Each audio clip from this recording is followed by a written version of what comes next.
There's a horror lurking in the Great Pacific Garbage Patch. Frank, are you all right?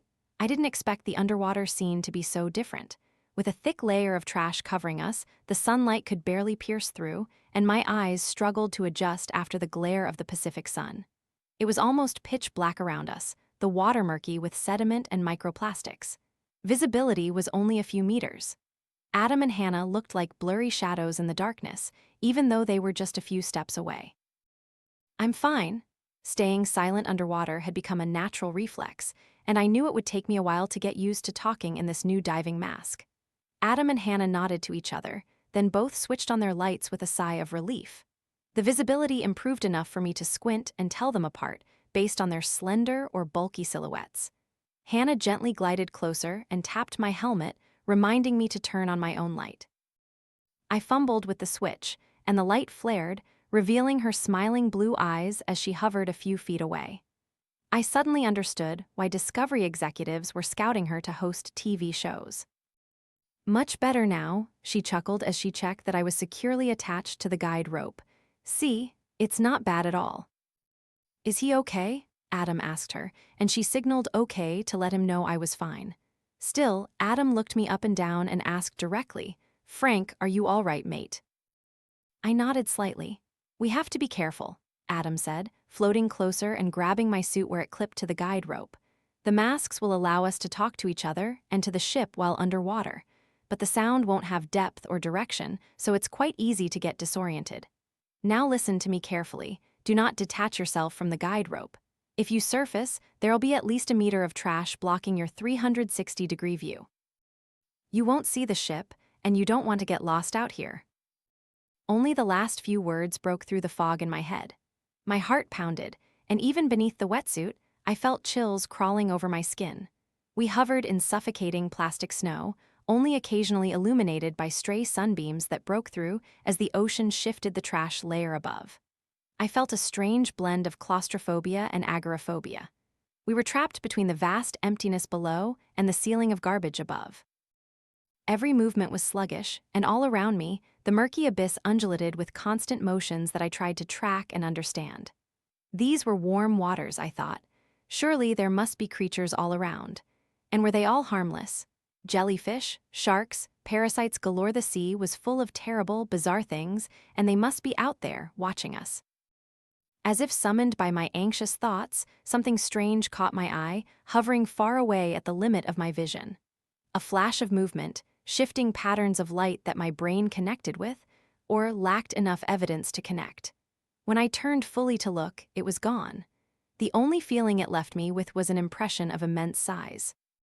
Frank, Adam poked me with a finger. Are you all right? I turned to see the other two divers looking at me. I'm fine, I said. Let's get this done. What a relief when I felt my hand touch the ship's hull again. It had been an hour since we entered the water, and I made sure to capture and photograph every little thing Hannah told me to. Now that the job was done, I couldn't wait to get out of those cursed waters. The anxiety made me blabber continuously about random things, and more than once, Hannah basically told me to shut up. But after a few minutes, I'd start again, chattering about anything, just to keep my mind off the fear. It didn't help that I kept seeing something at the edge of my vision, circling at a distance without ever resolving into anything I could recognize. Adam noticed my distraction. He patted my arm to get my attention. Frank, you go up last because of the heavy equipment. That way, I can help the others pull you up. Oh crap, really? I groaned. You can unclip it, he replied. We'll bring you up separately with the gear. I hugged the cameras protectively. They were my livelihood, and I wasn't letting them go easily. No, I'll go up last, I said. All right, then don't wander off, he said, and both he and Hannah laughed. I chuckled too, but I grabbed the guide rope and checked that I was still securely attached to the ship. When I looked back, Adam was already being pulled out of the water by 3 eager pairs of hands. Hannah stayed by my side until Adam signaled all clear, and immediately she raised her hands and left the water. Damn it, Adam's voice boomed in my ear. I spun around, expecting him to be right beside me, but he must still have had his helmet on, and I could hear him talking to the others on deck. What the hell was that? Someone shouted from behind, but there was a cacophony of voices and gasps that made my blood run cold. Helpless and paranoid that they were talking about something in the water, I slowly turned to catch whatever sight might be behind me. But there was only a wall of trash, 1 meter thick. It can't be out here. It doesn't belong here. I pushed myself closer to the ship and reached up, but no one was there to grab me. I started slapping the hull, desperately trying to get their attention. But no one came. Whatever they had seen, I had fallen to the bottom of the priority list. When I yelled into the comms, I was just one of dozens screaming for attention. Worse still, I caught a snippet of Adam saying, "Shark, shark." "Shark," I yelled into my headset. "Did you just say shark?" I pressed my back against the hull and ducked underwater to see what might be nearby. There was only open water stretching down into a deep blue beneath my feet. For a second, I got lost staring into those abyssal waters until a flash of movement caught my attention, and I scanned the surrounding water. That's when something strange emerged from the hazy distance, a massive, torpedo-shaped monster, larger than anything I had expected. Whatever it was the size of a school bus, with fins as big as my chest. "Frank, it's a whale shark," Hannah cheered happily in my headset. "Oh my God, I can't believe it, they never come out this far." "What the hell is a whale shark?"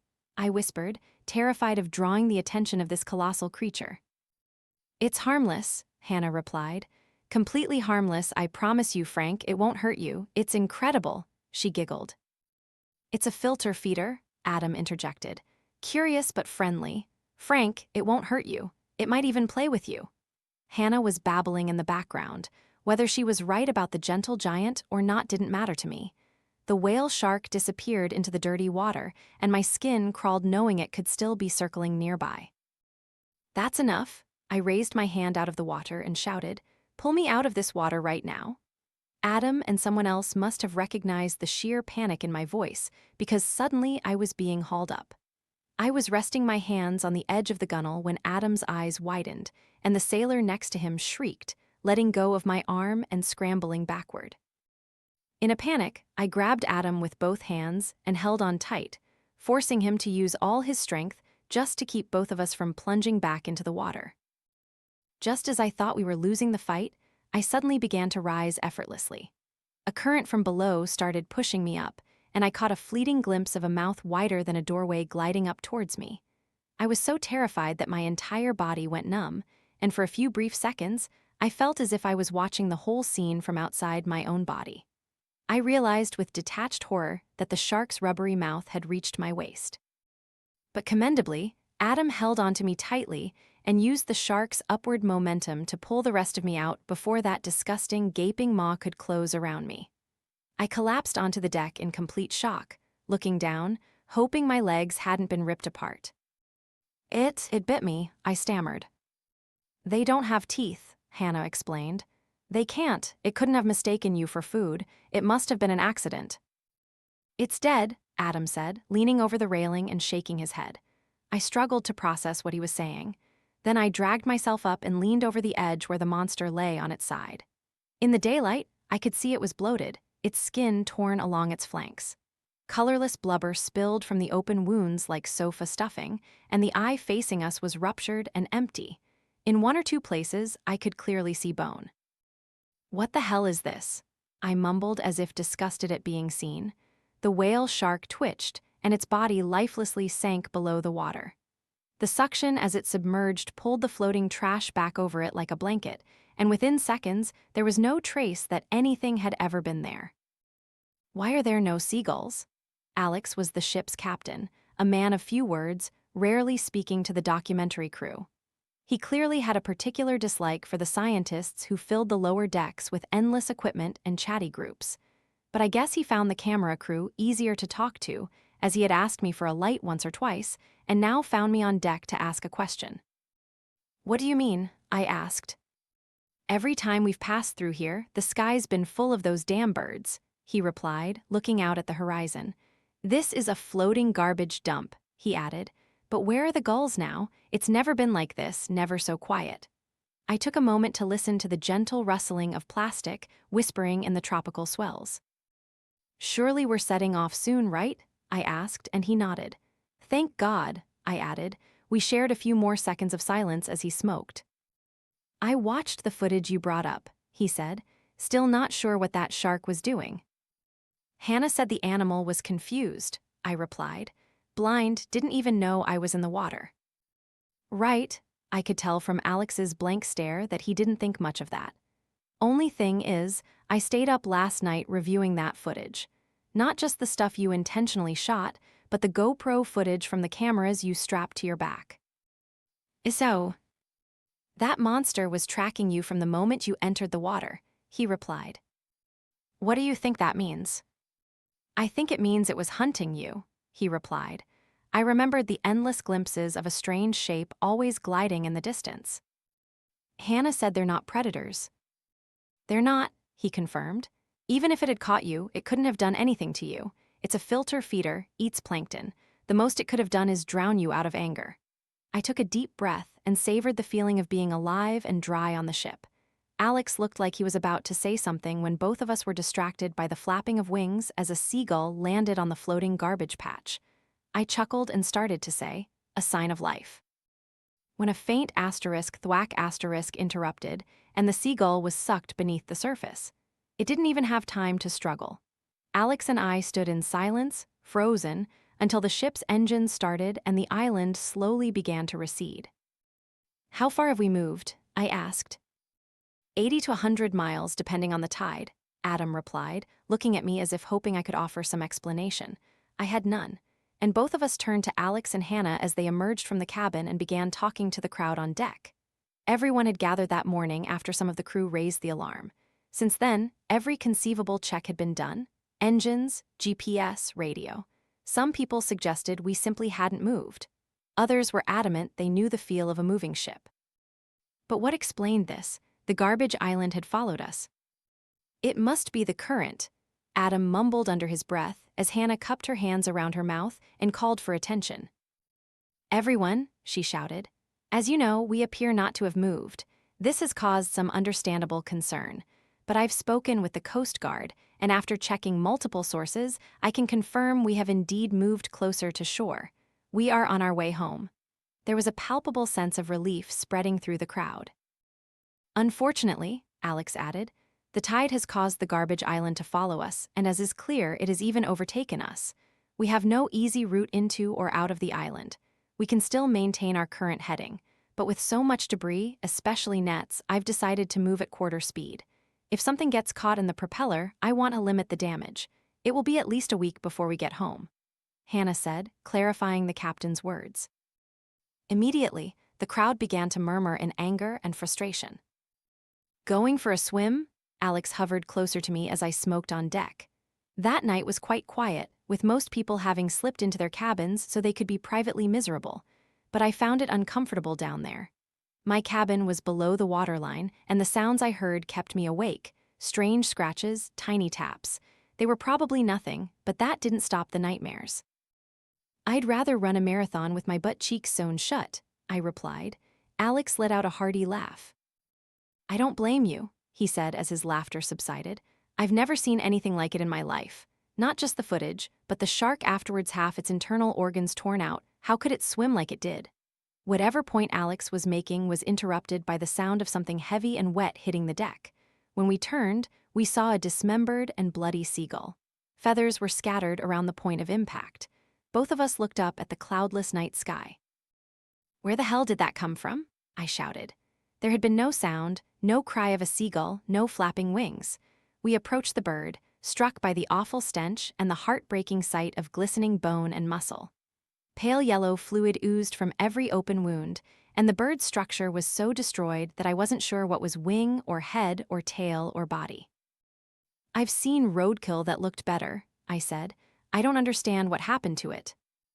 Looks like it ran into something corrosive, Alex replied as he leaned closer, one hand clamped over his mouth and nose.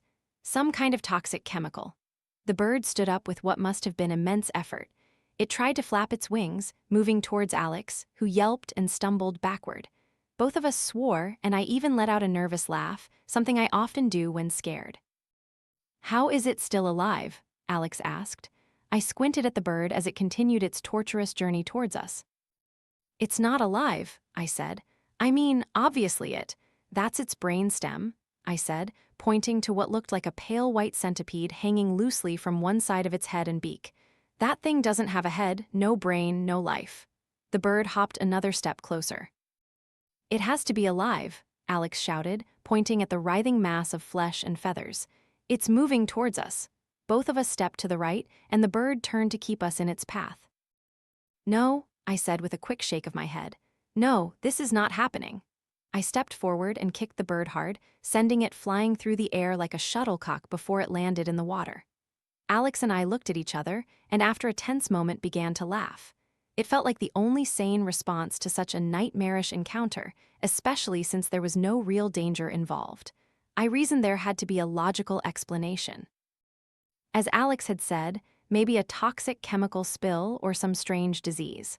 But for the moment, it was good to just laugh after so much time spent in fear.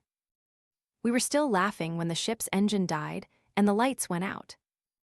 It was clear by the next morning that the trash surrounding the ship was thickening.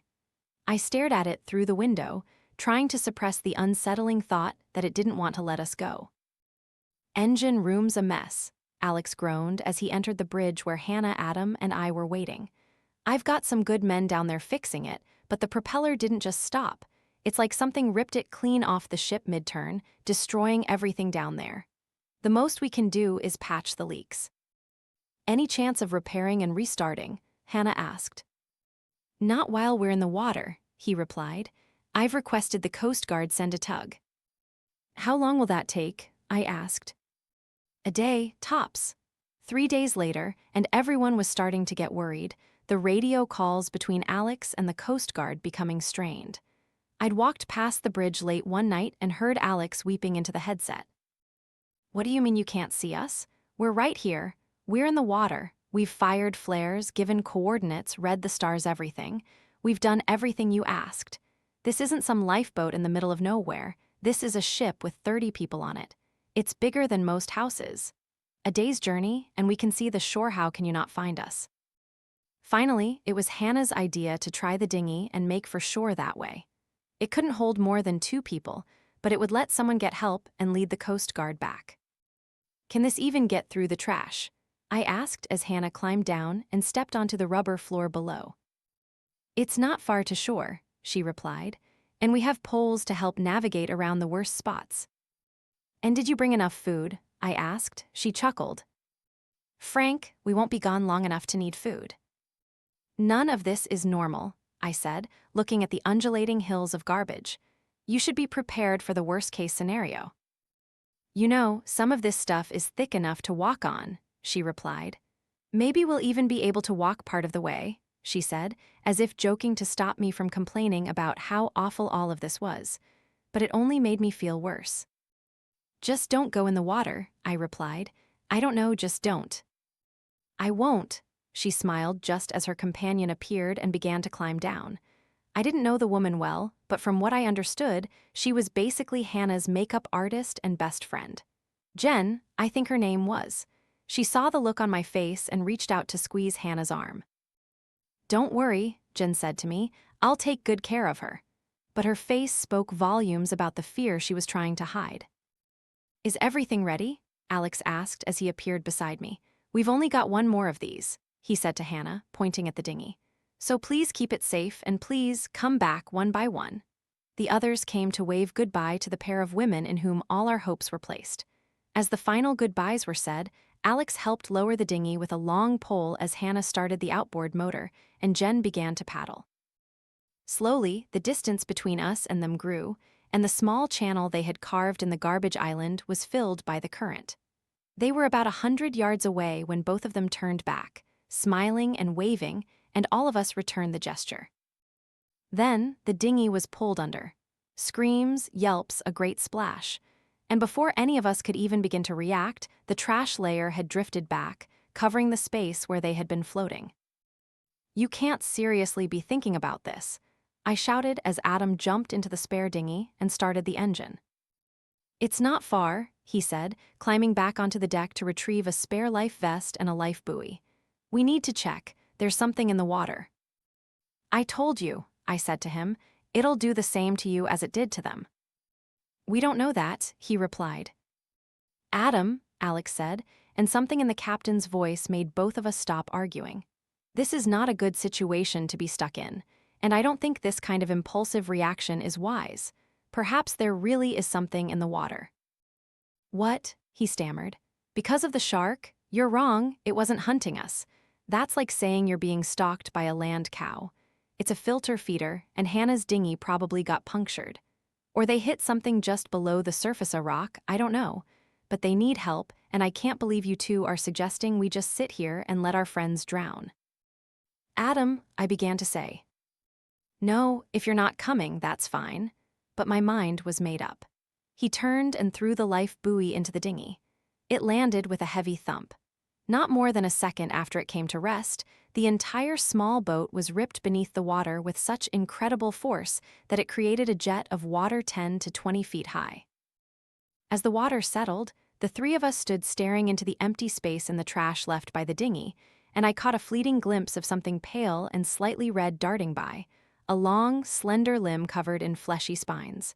And I, just as quickly, also darted by. The sensation of looking at an alien life form was unmistakable. Its skin had a rough, wrinkled texture. A single black orb of an eye stared back at us from a torpedo-shaped head, and opposite it, a wide, empty socket where the other eye should have been. Slowly, the undulating trash drifted back into place, and the view of what lay beneath was obscured. What the hell was that, Squid? Adam stammered, his skin as pale as paper.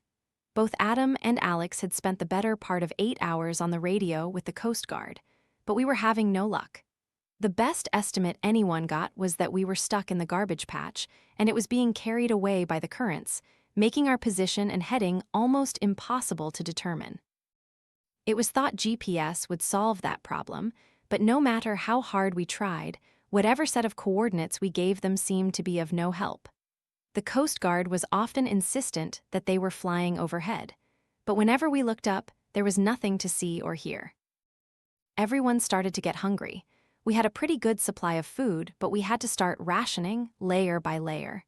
It felt like the journey was turning into a struggle for survival, and yet I found it hard to take seriously. The luxurious superyacht, many of the crew spending their time in the gym or watching satellite TV, but time was limited. We all knew that. Still, I stood on deck and looked at the pile of trash, unable to shake the feeling that something just out of sight was staring back at me. From behind me, I heard someone approaching. I thought it was Alex coming to ask for a cigarette again. I kept my eyes on the water and called out, "I don't mind, I'm all out." There was no reply. My smile faded, and the hairs on the back of my neck stood on end as I noticed a wet, foul stench and heavy breathing that was entirely unlike Alex's, or anyone's, really. This was the wet gurgle of someone whose lungs were filled with fluid, and I turned, unsure what I would see, but absolutely terrified. It was Hannah. "Don't," Alex reached out to stop Adam from touching her. The gesture worked. Adam withdrew his hand. It wasn't hard to see why.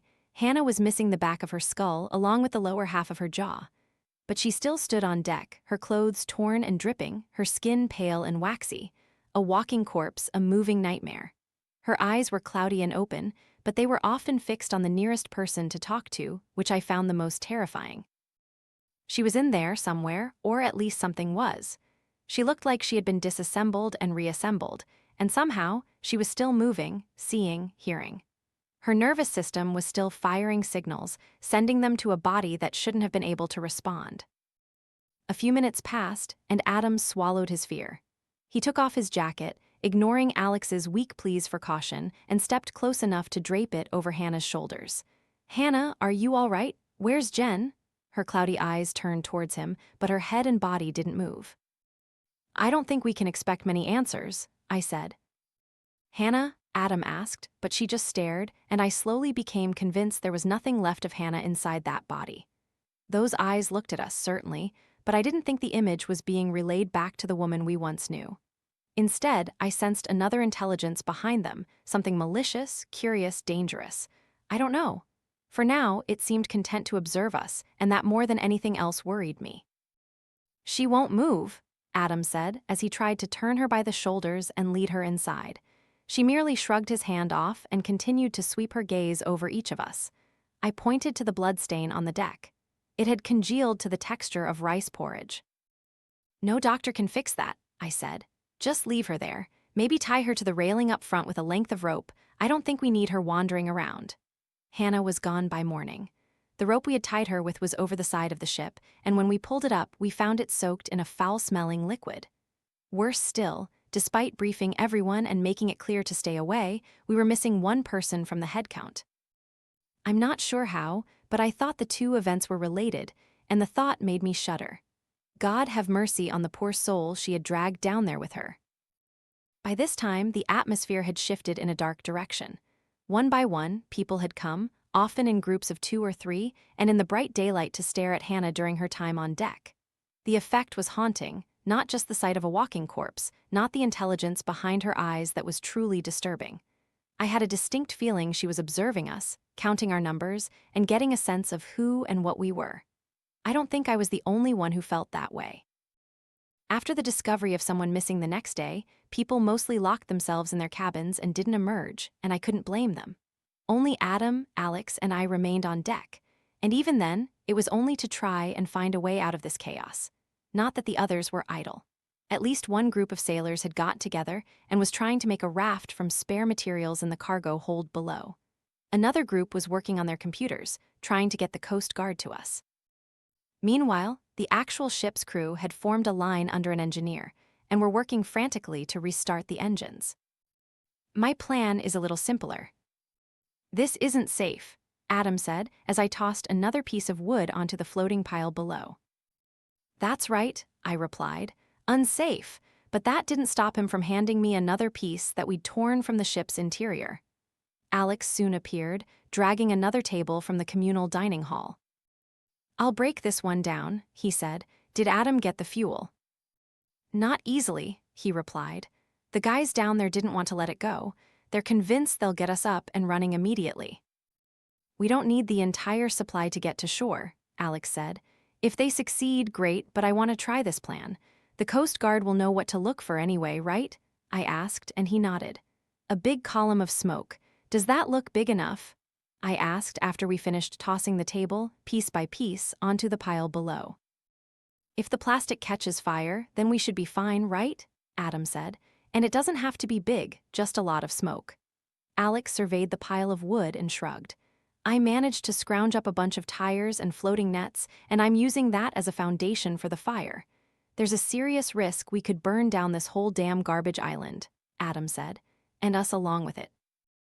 Or the smoke could suffocate us like being trapped in a forest fire," I added, and both Adam and Alex looked at me with frustration. "That's your plan," Adam grumbled. "I'm just pointing out that this isn't a safe plan. It's just a plan, and I don't think we're facing a huge risk. The wood will burn, but everything beneath it might char and bubble. Maybe a little smoke will come up, but it's also waterlogged. I don't think this whole thing will go up in flames. I mean, it's been here for years. If it could burn, wouldn't someone have done it already, just to burn the whole garbage island, if not to get rid of it, then just for fun?" Alex sighed. "He's right," he replied. "I don't think we need that." I stopped what I was doing, pouring gasoline indiscriminately over the side of the ship, and turned to look in the direction of Alex and Adam's gaze. They were staring at the strangest thing I had ever seen. It looked almost like a hot air balloon, but floating in the water. A large, round object with a rough, ribbed surface. Its skin was pale green, but the space between each rib was blood red. It made me think of some kind of jellyfish, perhaps a Portuguese man-o'-war. Only this thing was the size of a small house. "It's definitely coming towards us, isn't it?" Adam asked, and Alex nodded.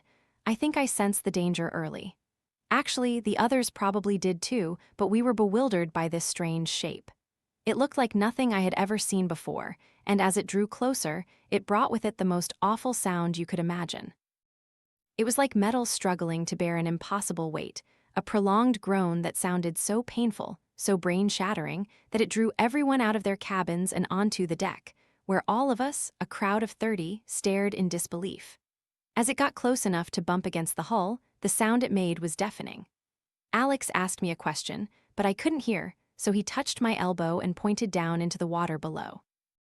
There I saw that the floating object was a little more recognizable in shape. A wrinkled eye blinked, a fin gently stroked the water.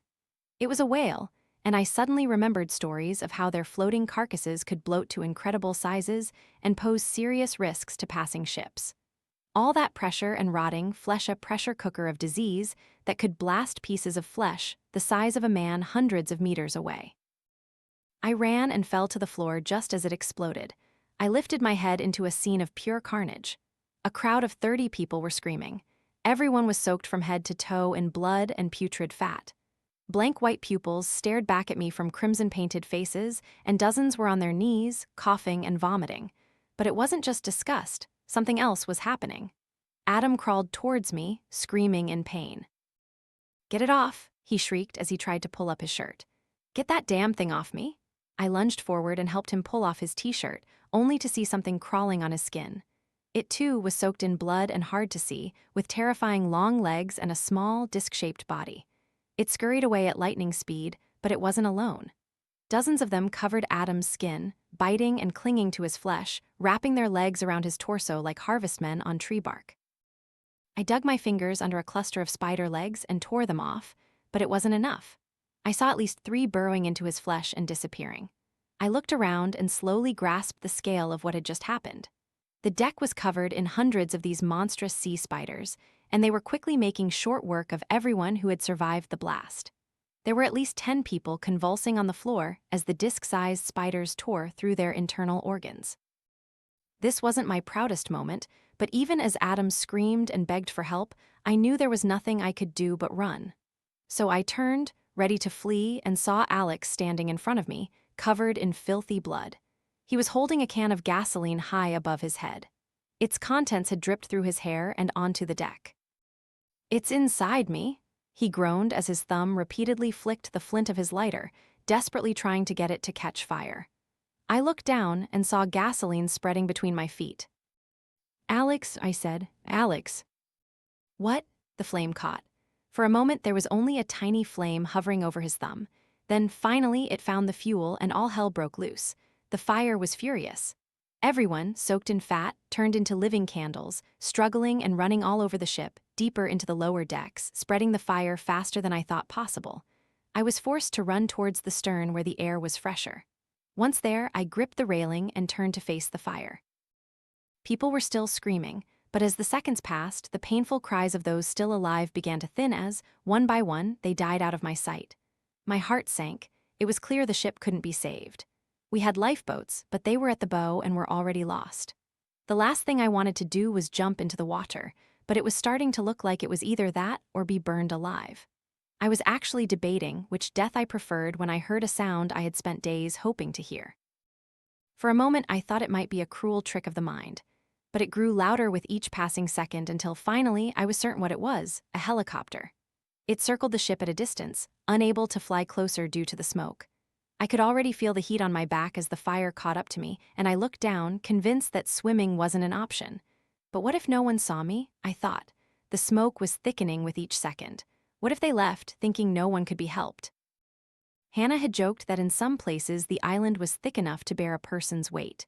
I looked at the floating pile of trash below and decided I at least had to try, especially with help so close. I also needed a way to get noticed, and luckily, a first aid kit on a nearby wall contained a flare, which I took and stuffed into my pocket. I climbed over the railing and awkwardly lowered myself as far as I could until, finally, I had to let go and drop the rest of the way. My feet hit something solid enough to immediately stop me from sinking, but it quickly began to give way. Before it went deeper than my knees, I jumped onto another floating pile of plastic, and it too began to sink. I quickly realized that if I stayed in one place, even for a second, my weight would overcome the island's buoyancy. I couldn't risk the water, not with what I knew, so I ran. I chose my footing randomly and sometimes not very well. At one point, my heel hit the edge of a bundle of discarded fishing nets, only for the whole thing to rotate and nearly throw me into the water. But I had enough forward momentum to be propelled onto what used to be the glass bow of an old speedboat. I don't know how far I went before I lit the flare and started screaming. I couldn't turn back or stop, even for a moment. If I did, I would sink and drown, or perhaps worse. All I could do was keep going, one step at a time, and just pray that the helicopter saw me as I held the brightly burning fireball high above my head. Eventually, my luck had to run out. The floating island was a chaotic mess of old fishing nets and discarded plastic, and I stepped onto what looked like a fairly buoyant pile of clams and nylon rope, hoping it would hold me, only for it to instantly collapse. I hit the water face first. The flare went out. I tried to kick, tried to free my legs and keep going, but it was no use. All hope drained away. I didn't have time to hold my breath, and my lungs were already burning. Unable to restrain myself, I looked down. I saw shapes floating in the water. Upright, resting, human, whale, shark, squid, turtle, lifeless things waiting to be part of something larger, I was sure. Beneath them, a single shadow too dark to simply be the abyss. Above, the water stirred, the layer of trash parted, and a beam of light swept over me. It was faint, but it illuminated whatever was below. It was enormous, too massive to comprehend, too large to make out a shape. Finally, I think I only saw a part of it, an eye, nothing more. It saw me. I knew because one of the floating animals, a squid, broke from its trance and began to glide towards me. It too was a broken, dismembered thing, kept alive, an immortal monster enslaved by whatever lay beneath. I suddenly began to regret not having burned to death. The squid was still 100 yards away when something splashed into the water below me.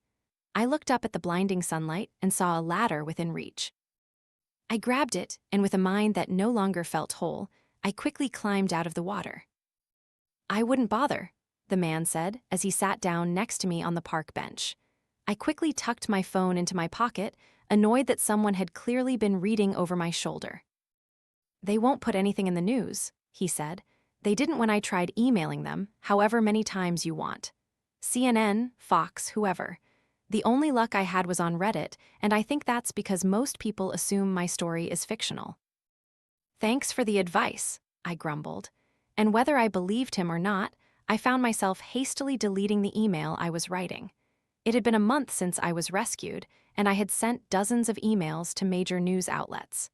No one replied, and there was no reason to believe the 12th email would magically work. "Anyway," he said, "I'm Steven. I'm a scientist who used to specialize in robotics." "What do you specialize in now?" I asked. "I think," he said, placing heavy emphasis on the last word. "I specialize in whatever it was you saw down there. I hope I'm wrong, of course, because what I specialize in, what I saw last, I saw it stuck. But if you also saw it in open water, then I don't even want to think about what that means. Don't pray to the desert god. There's nothing that gives us the right to be so cruel."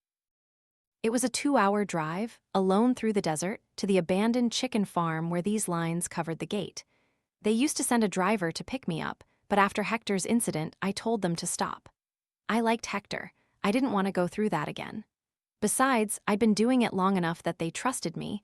There was no need for anyone to stand by and supervise. Most people assigned to this job don't last more than a few weeks. Some find it too boring, others find it a little too interesting. This job is easy as long as you have the right mindset. I just need to paint a wall not far from the farm, technically on their land, but actually part of the desert. 10 square feet, a solid block of stone. Every day I drive out and coat that wall from top to bottom with a mixture of plastic and tar. I try not to think about who built the wall here, nor why a non-existent branch of the US government pays me 6 figures to paint it. But I know they didn't hire me for aesthetics. They hired me to cover up something underneath. Something that is slowly absorbing the plastic and tar I apply day after day. Because even though I've been doing this for 25 years, every morning I come back, and the paint from the day before has already begun to fade as if it's been there for 100 years, so I paint it again.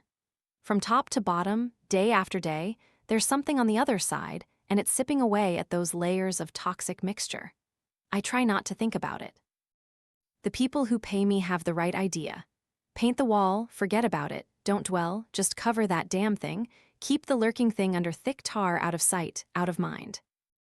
Sometimes people come to perform rituals in front of the wall, and that's a bad idea. If they come during the day, I shoo them away, but it doesn't always work. I tell them not to pray to the wall. It only brings bad luck, but they still do. They kneel before it, faces touching the sand, praying to that rotten block of stone, thinking it was bestowed by a benevolent god. Then they drive off, and if I'm lucky, I never hear from them again. If I'm unlucky, they're in the news the next day, what's left of them. Sometimes they come at night to perform ceremonies. I know because in the morning their cars are still there, but no sign of the worshippers. Only the jewelry and prayer beads they left behind.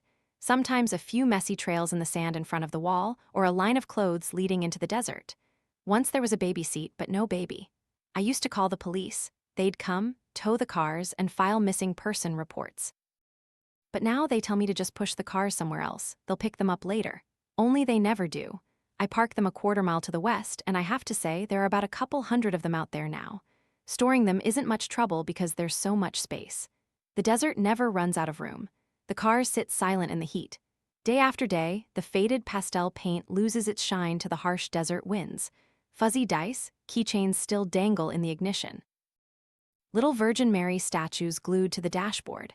Hector used to salvage parts from them, but stopped after the third accident, eventually concluding that the parts were cursed, like everything else here.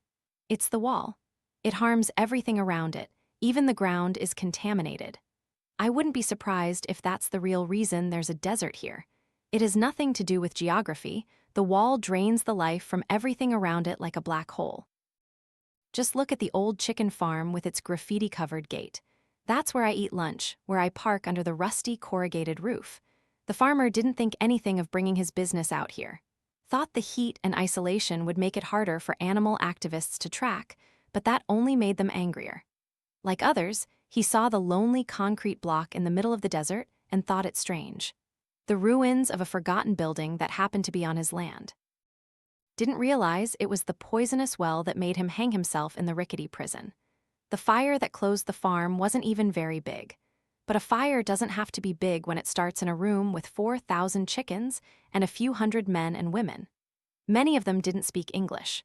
That didn't stop the two supervisors there from screaming at them anyway, adding fuel to the panic and making things 100 times worse. Plus, the fire escapes were bolted shut, so very few survived. The cremated remains now covered the floor, absorbing every sound as you walked, giving the place the silent atmosphere of an old church, unable to shake the feeling that something in there didn't want to be disturbed. The farmer blamed the protesters who were there every day, saying he had to lock the doors to keep them out. If more people had survived, he might have gotten away with that kind of excuse. But in reality, only 40 people escaped, so they almost had to come down hard. They even suggested someone fell into a meat grinder in the panic, the ugly machine they used to grind up male chicks so as not to waste meat. I looked into it once and noticed many chipped and broken blades, as if something a little too heavy for the machine's specifications had fallen in. It wasn't built for something as big as a person. The motor must have struggled. The blades must have dug in to a certain point, then gotten stuck and tried again and again. Pulling him out must have been like dealing with a paper jam. Much better to just go through head first. At least that's what I thought. When I asked around, some of the workers remembered the wall always standing clear against the heat-hazed ground like a small door leading to nowhere. Funny, really. If you press people, they'll say it's just brick and mortar, an old building not properly demolished.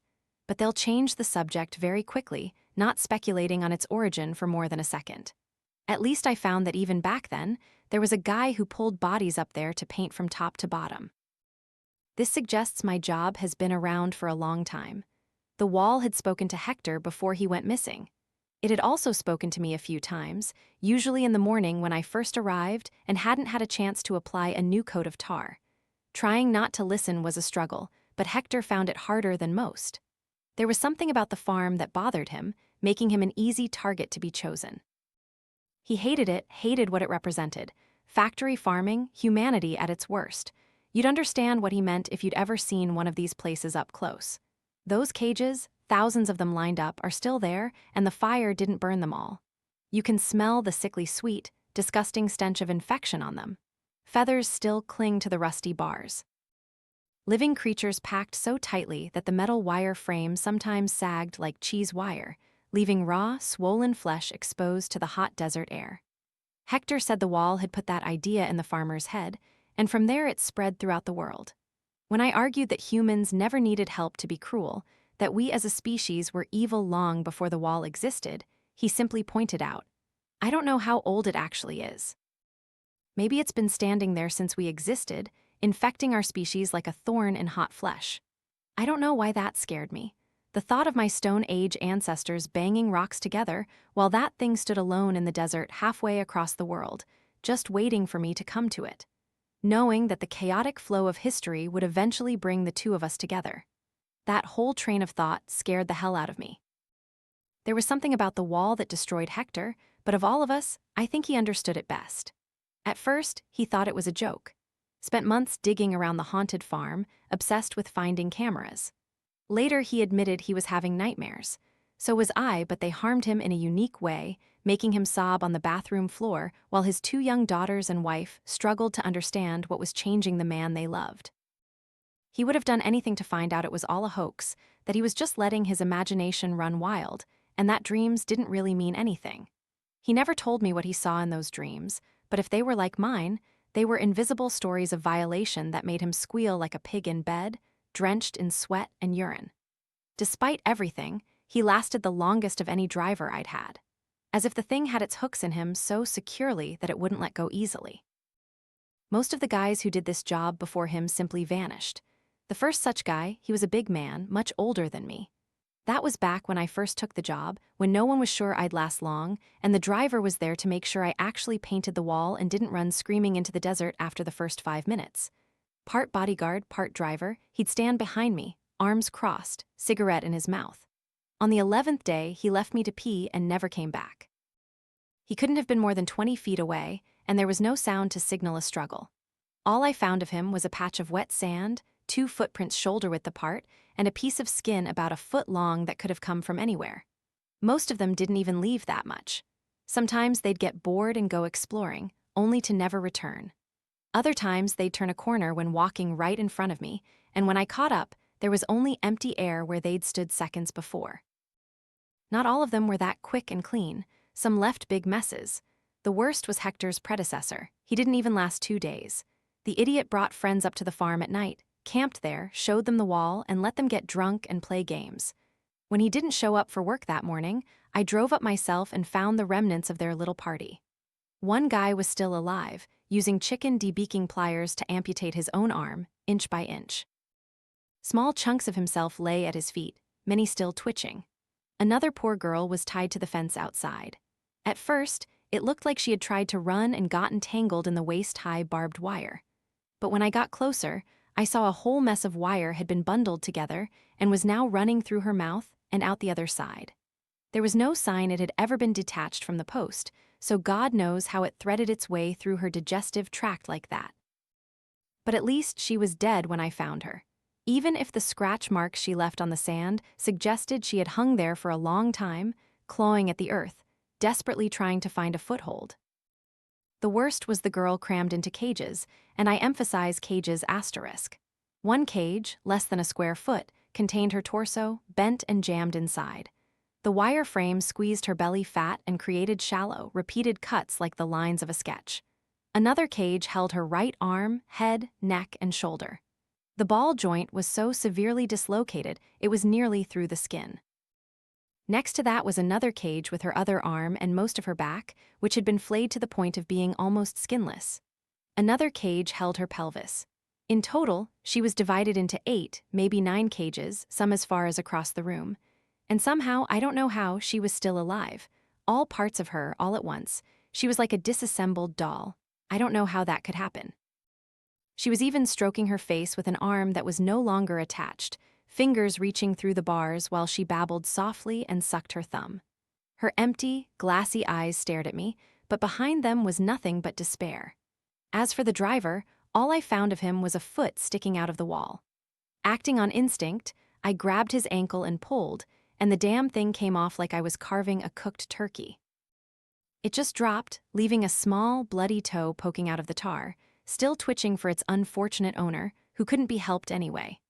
I knew it well, so I called the boss to pick up the others and started my work, because whatever that kid did had agitated the wall. The tar faded as quickly as water on hot sand, and I knew if I exposed too much of the stone underneath, it would all be over for me. So I grabbed my tools and got to work, trying to ignore how the rest of his leg twitched every time the hot brush touched it. Weeks went by like that, twitching every time I painted the wall. You'd think he'd eventually suffocate or die of thirst, but no, his leg just slowly faded over about a month or 2, sensitive to the brush until the very end. If I had to guess, he's still on the other side. That's its secret, you see, the walls. Just one of the many secrets it has, but that's the one it uses to draw you in, and it works. Death is just a bit of clay for it to play with. Life and death mean nothing to the thing on the other side. Hector said he was a God-fearing man, said he wasn't afraid of death, but the wall didn't tolerate delusions and fairy tales. You try standing in front of it and saying you're not afraid to die because you're going to a big VIP after-party where humanity's long-lost old man will keep you safe, and you'll feel your faith just trickle out of you, replaced by the wall and the things it can show you. It took Hector's faith. The first time I told him there was nothing after death, he called me a cynic. 2 years of staring at that wall, at the shifting patterns in the basalt tar, he changed his tune. "Tell me oblivion is the best we can hope for," he said he saw what truly awaited us, shown in dreams. I know what he meant, I've been there too. A glimpse of what awaits us after death makes what we do to livestock seem mild. Nothing but filth and misery, subjugation and suffering. A despair stretching in all directions, past, present, future. It swallows it all. Time has no meaning in those nightmares, like tracing a Mobius strip with your finger.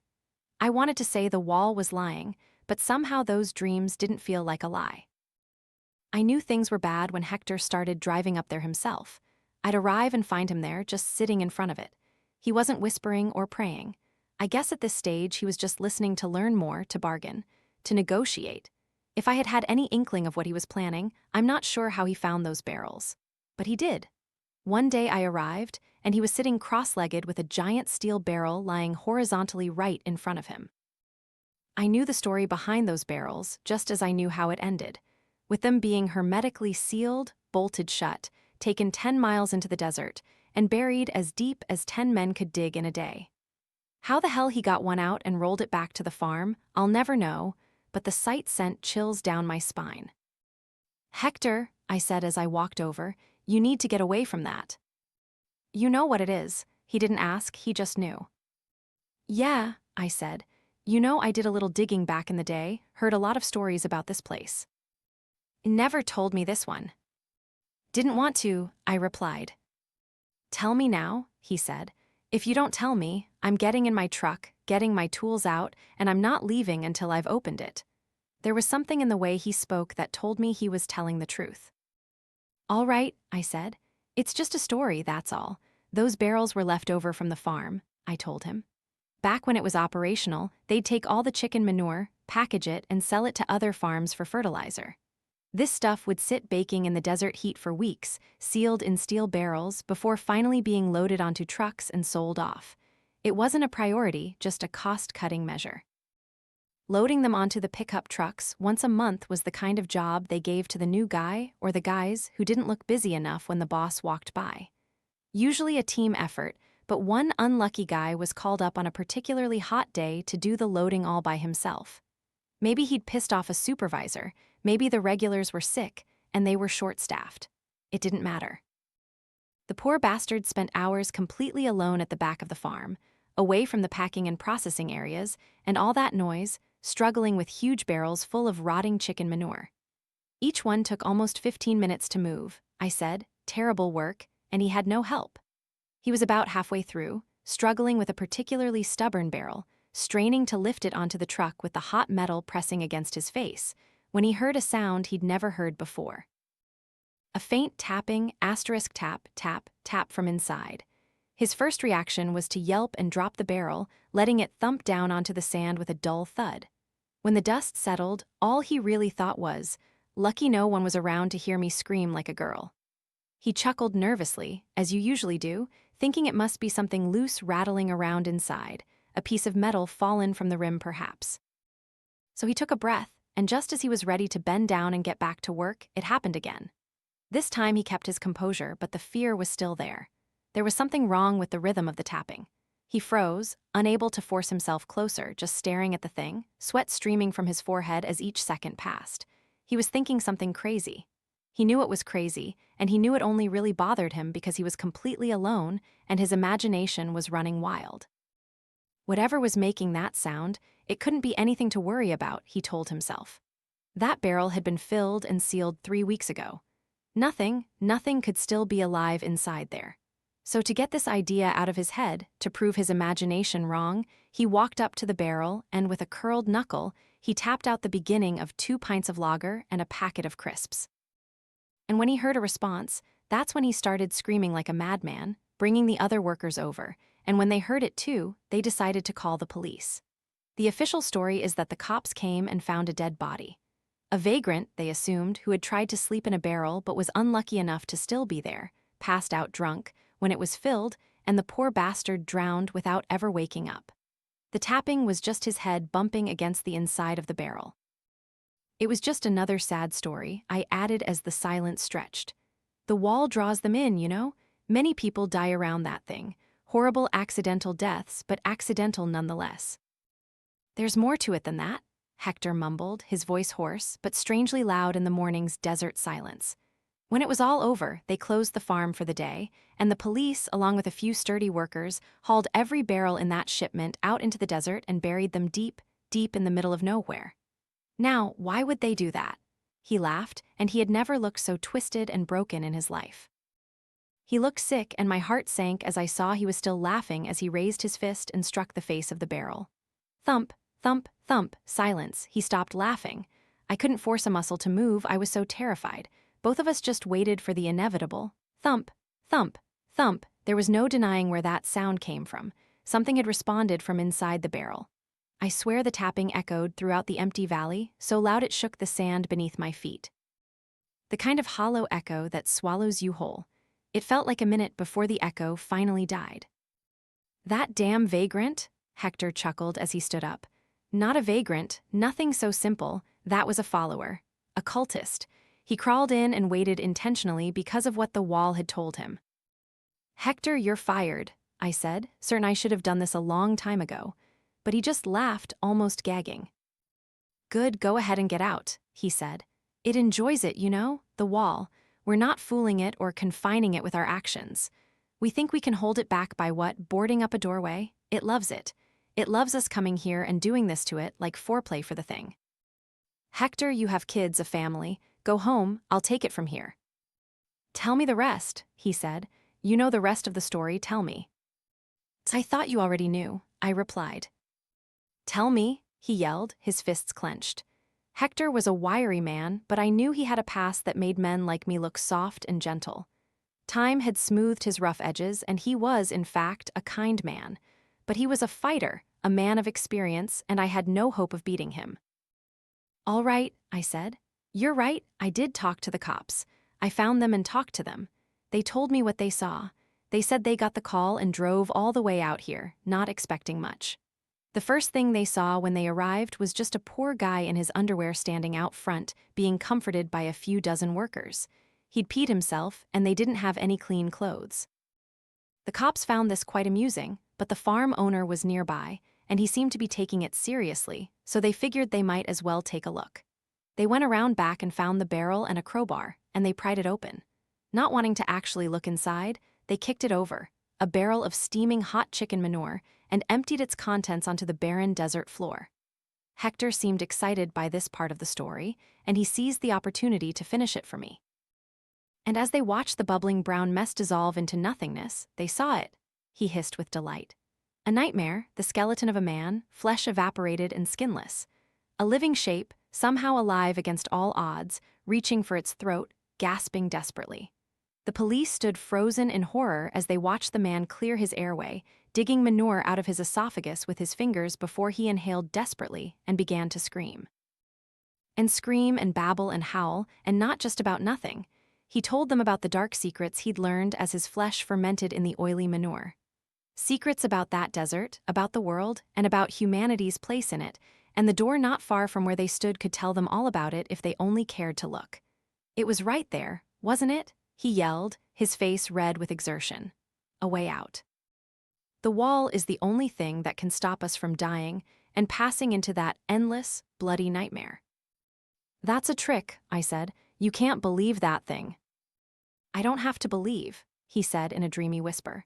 I've seen it, and if you're honest, you'll at least admit it scared the hell out of you. There's no heaven or hell, there's only that damn farm where we're in cages and our cruelty can't even compare to theirs.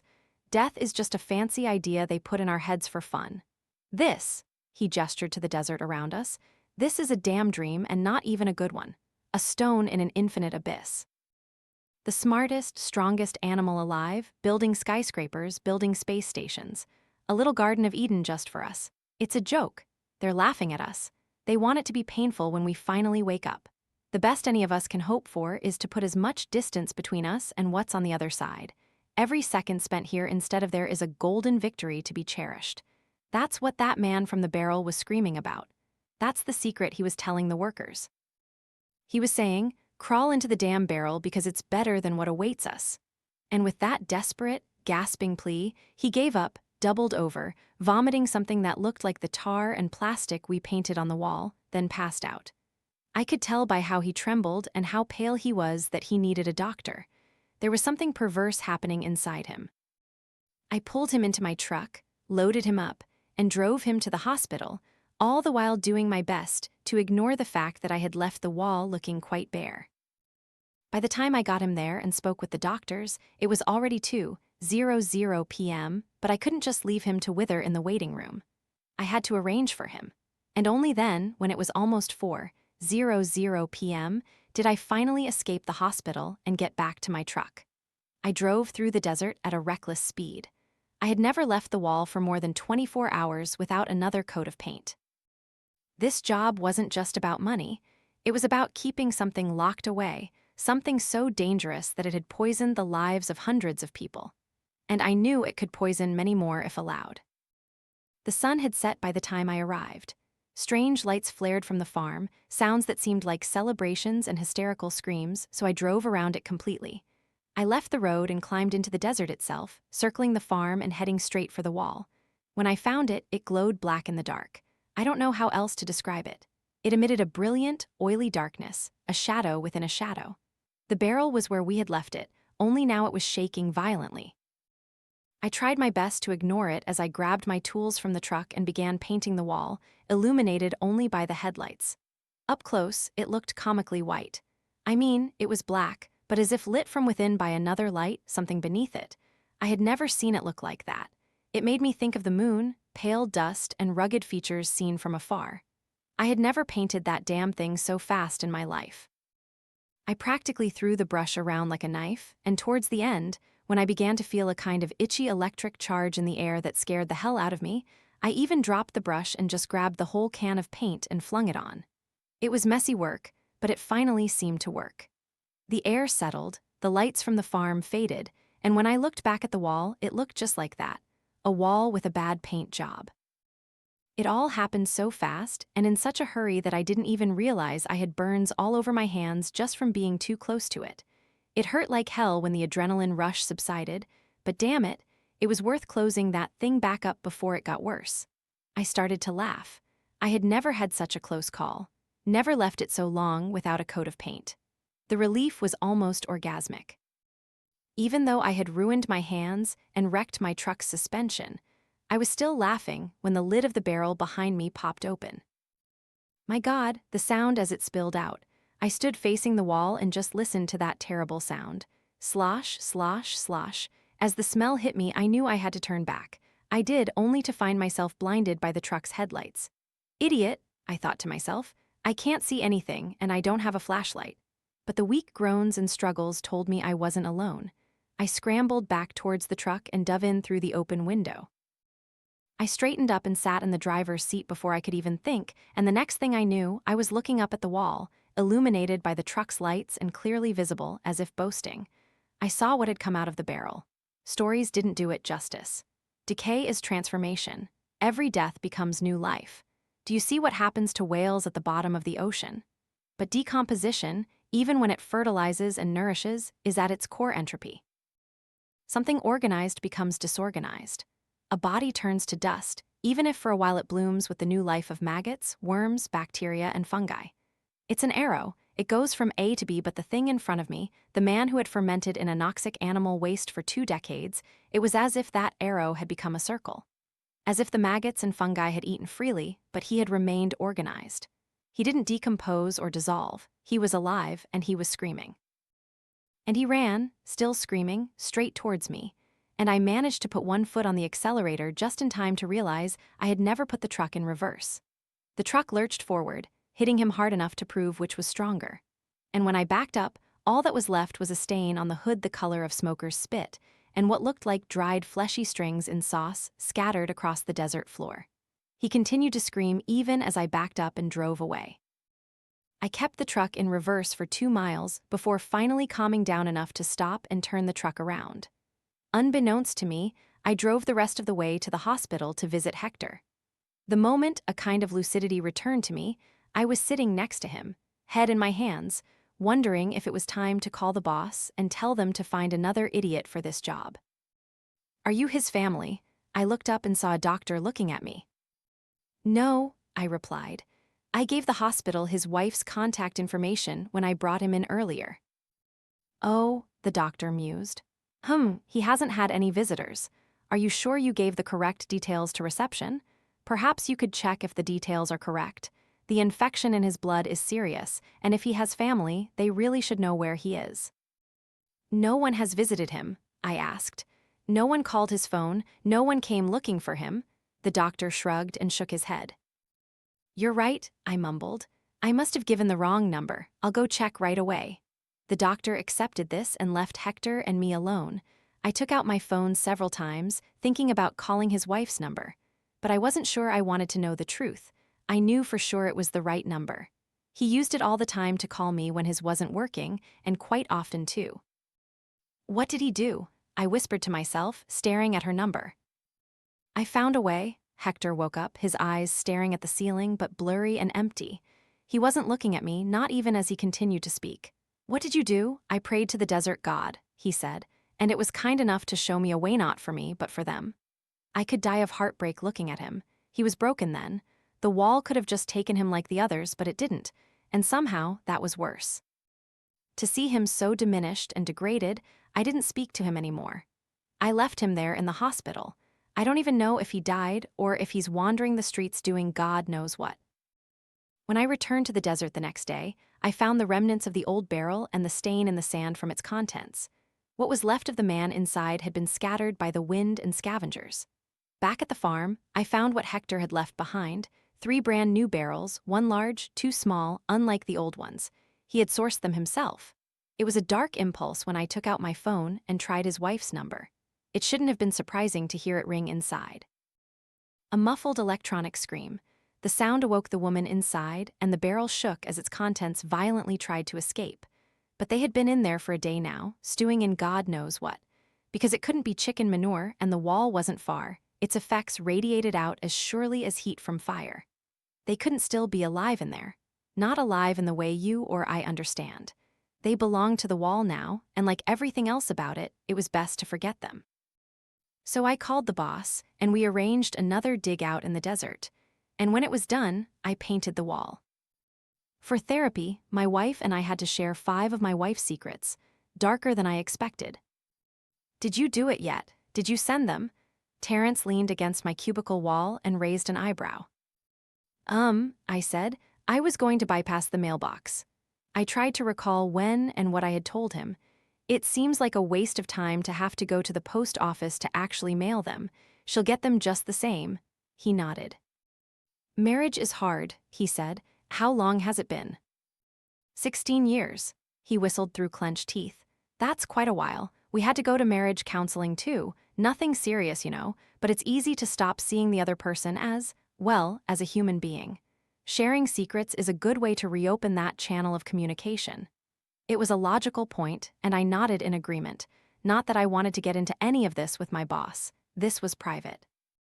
I wasn't even entirely sure he knew how much trouble we were having, let alone this assignment our therapist had given us. I started to say, gesturing vaguely towards the computer, "I have work too." "What did you write?" he asked. "What were your secrets?" The question caught me off guard, and I'm sure my face showed it, but Terrence didn't flinch. "Come on, tell me," he added. I decided to lie. "I wrote that I don't like her cooking as much as I say." "Oh, come on," he groaned, rolling his eyes. "We both know she's not much of a cook. How?" "The thing about marriage," he said, suddenly pulling up an empty chair and sitting so close to me that our knees touched. "The thing is, you have to learn to trust a person more than anything else, understand?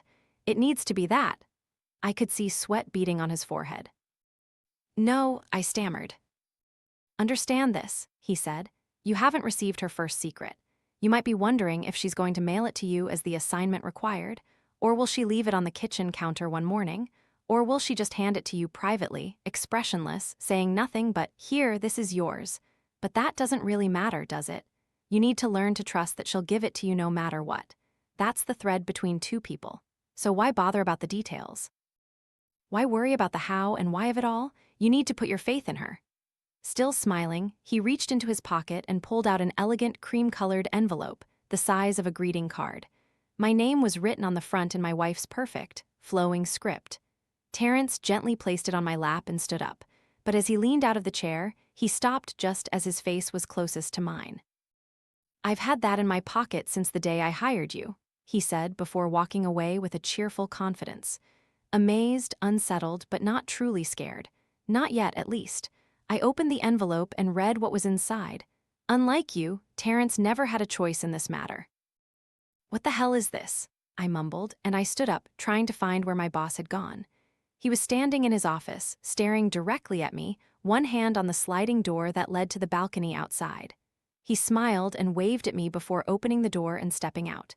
Then he began to jog lightly, and like a diver taking a plunge, he launched himself headfirst over the railing. They covered what was left of him with a rubber sheet. I wondered if at some point someone would have to bring special equipment and scrape my boss off the street. Until then, they couldn't just put him in a bag. Not in that state, and certainly not all at once.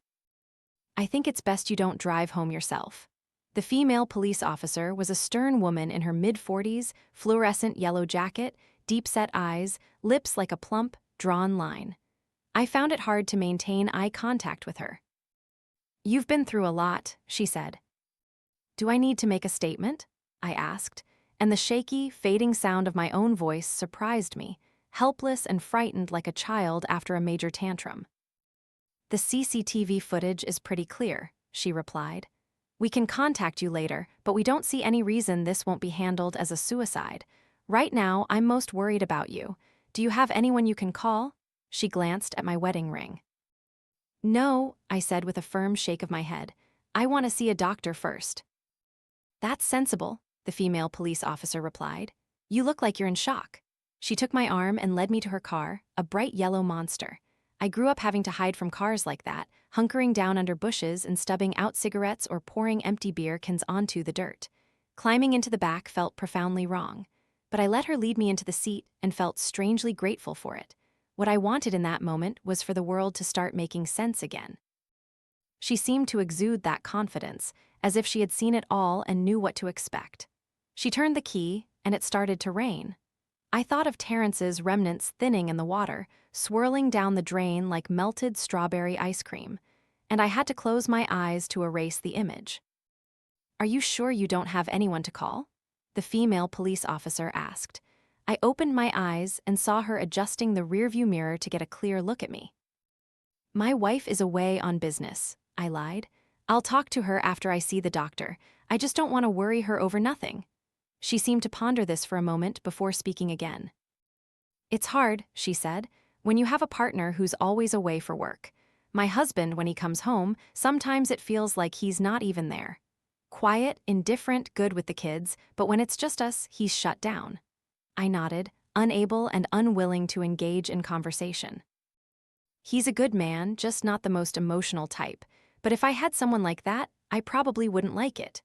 I leaned my head against the window, feigning distraction, and closed my eyes. I focused on the sound of rain falling on the glass and let my mind go blank. "Unlike you, Terrence never had a choice in this matter." The words intruded, and I sat up straight, trying to prevent them from sticking. "All it takes is an occasional glance or a gentle squeeze of the hand, or even just him coming home. I guess what I'm trying to say is that love isn't always expressed in the way we expect." "God," I thought, "is she still talking?" "I mean, look at dogs, right?" she continued. "They expect love to be expressed by sniffing each other's butts, but over time, they learn that a scratch behind the ear is just as good. Food, water, shelter.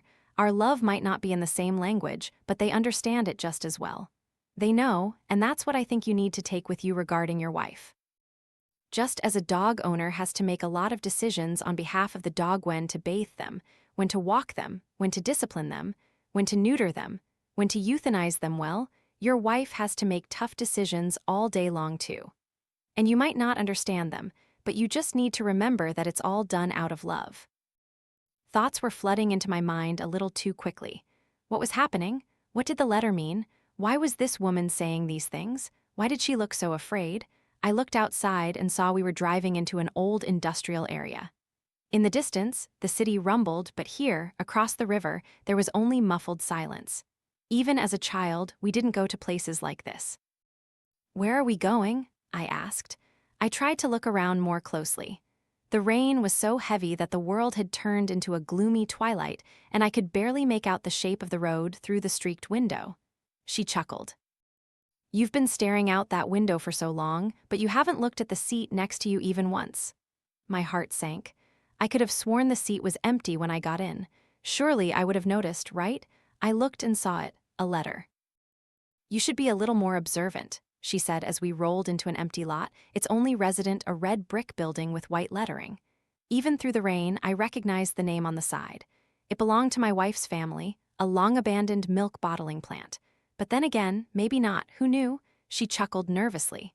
"Perhaps not being observant is what has kept you alive this long." Slightly dazed, I reached out for the cream-colored envelope and opened it. "All I have, and by extension all you have too, is thanks to them and what we do on their behalf." When I looked up, the female police officer was gone. I hadn't heard the door, and the key was still dangling in the ignition. But the engine was no longer running. I tucked the letter into my pocket next to the other one and noticed an umbrella and a flashlight had appeared on the seat next to me, where the envelope had been just seconds before. I wondered if perhaps I had been distracted enough not to notice the female police officer leaving or even bending down to place a few things on the back seat. That seemed unlikely, but then my mind had felt completely out of whack ever since Terrence approached my desk. Maybe my memory was just a little fragmented. Maybe I had missed the female police officer leaving and wandering off somewhere. Maybe she had an answer that would make all of this make sense. I just needed to find her. I opened the door and stepped out into the rain. With nowhere else to go, I headed towards the old bottling plant. It was a mess of jagged smokestacks and broken windows. The walls were covered in faded graffiti screaming obscenities at the world. In the old days, they had bottled half the city's milk within those walls. Other properties with the family name were still scattered throughout the city. Some still operational, others abandoned like this one. All belonged to my wife's domain, the only daughter of wealthy parents who didn't live long enough to see her enter her teens. She had run the family estates since before we met. My wife was an impressive woman. I had seen old men with bulldog faces chased out of our kitchen with their tails between their legs, wealthy and powerful men put in their place by the woman I shared a bed with. I'd be lying if I said I didn't find it thrilling. "Hello, officer," I shouted the words into the darkness, one hand on the door frame. Thunder cracked behind me, and the rain fell even heavier. I could hear it inside the building, where it must have found its way through cracked tiles and broken windows. For some reason, the sound made me think of camping. Inside, an old conveyor belt occupied most of the floor, carts full of old milk bottles, one overturned and covering half the ground with broken glass that crunched under my shoes. High above me, I saw an office overlooking the work area. A metal staircase that once led up to it had collapsed and lay in a corner, a pile of rusty iron. Unless someone hung from the ceiling or brought a ladder, that office was inaccessible.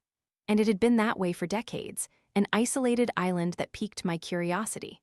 As I shined my flashlight into the window, I caught a glimpse of something retreating from the light. A fleeting shadow, perhaps an animal, I hoped. But it killed any desire to try and get up there. I called out one more time, hoping that I would find the female police officer and wouldn't have to stay any longer. "Hello, anyone here?" I slowly spun around and listened carefully. My light found a stretch of graffiti covering an entire wall. "They don't like the light." The words jolted something in my chest and made me feel hollow. Could this be them, like in the letter? I wondered. A glance back at the office window showed nothing, although I wasn't even sure why I looked. What did I expect to see? Below the graffiti, I found a flight of stairs leading down to a solitary door. A piece of fluorescent yellow cloth dangling from the doorknob. Is anyone down here? My voice sounded increasingly desperate. I had to push the door hard to create a gap large enough for me to squeeze through. With just my head around the door frame, I caught a glimpse of the obstruction. Dozens of old boxes and filing cabinets had been dragged and piled against the frame of a makeshift barricade. I climbed over it carefully, choosing my footing as if descending a pile of fallen timber. On the other side was a dilapidated corridor with broken light bulbs in the ceiling and peeling wallpaper. Many doors lined both walls. I tried the nearest room and found a 70s-style office with most of the furniture dismantled. Plaster was smashed, and electrical wires were in the process of being stripped. A few plastic bags full of copper were piled against the wall.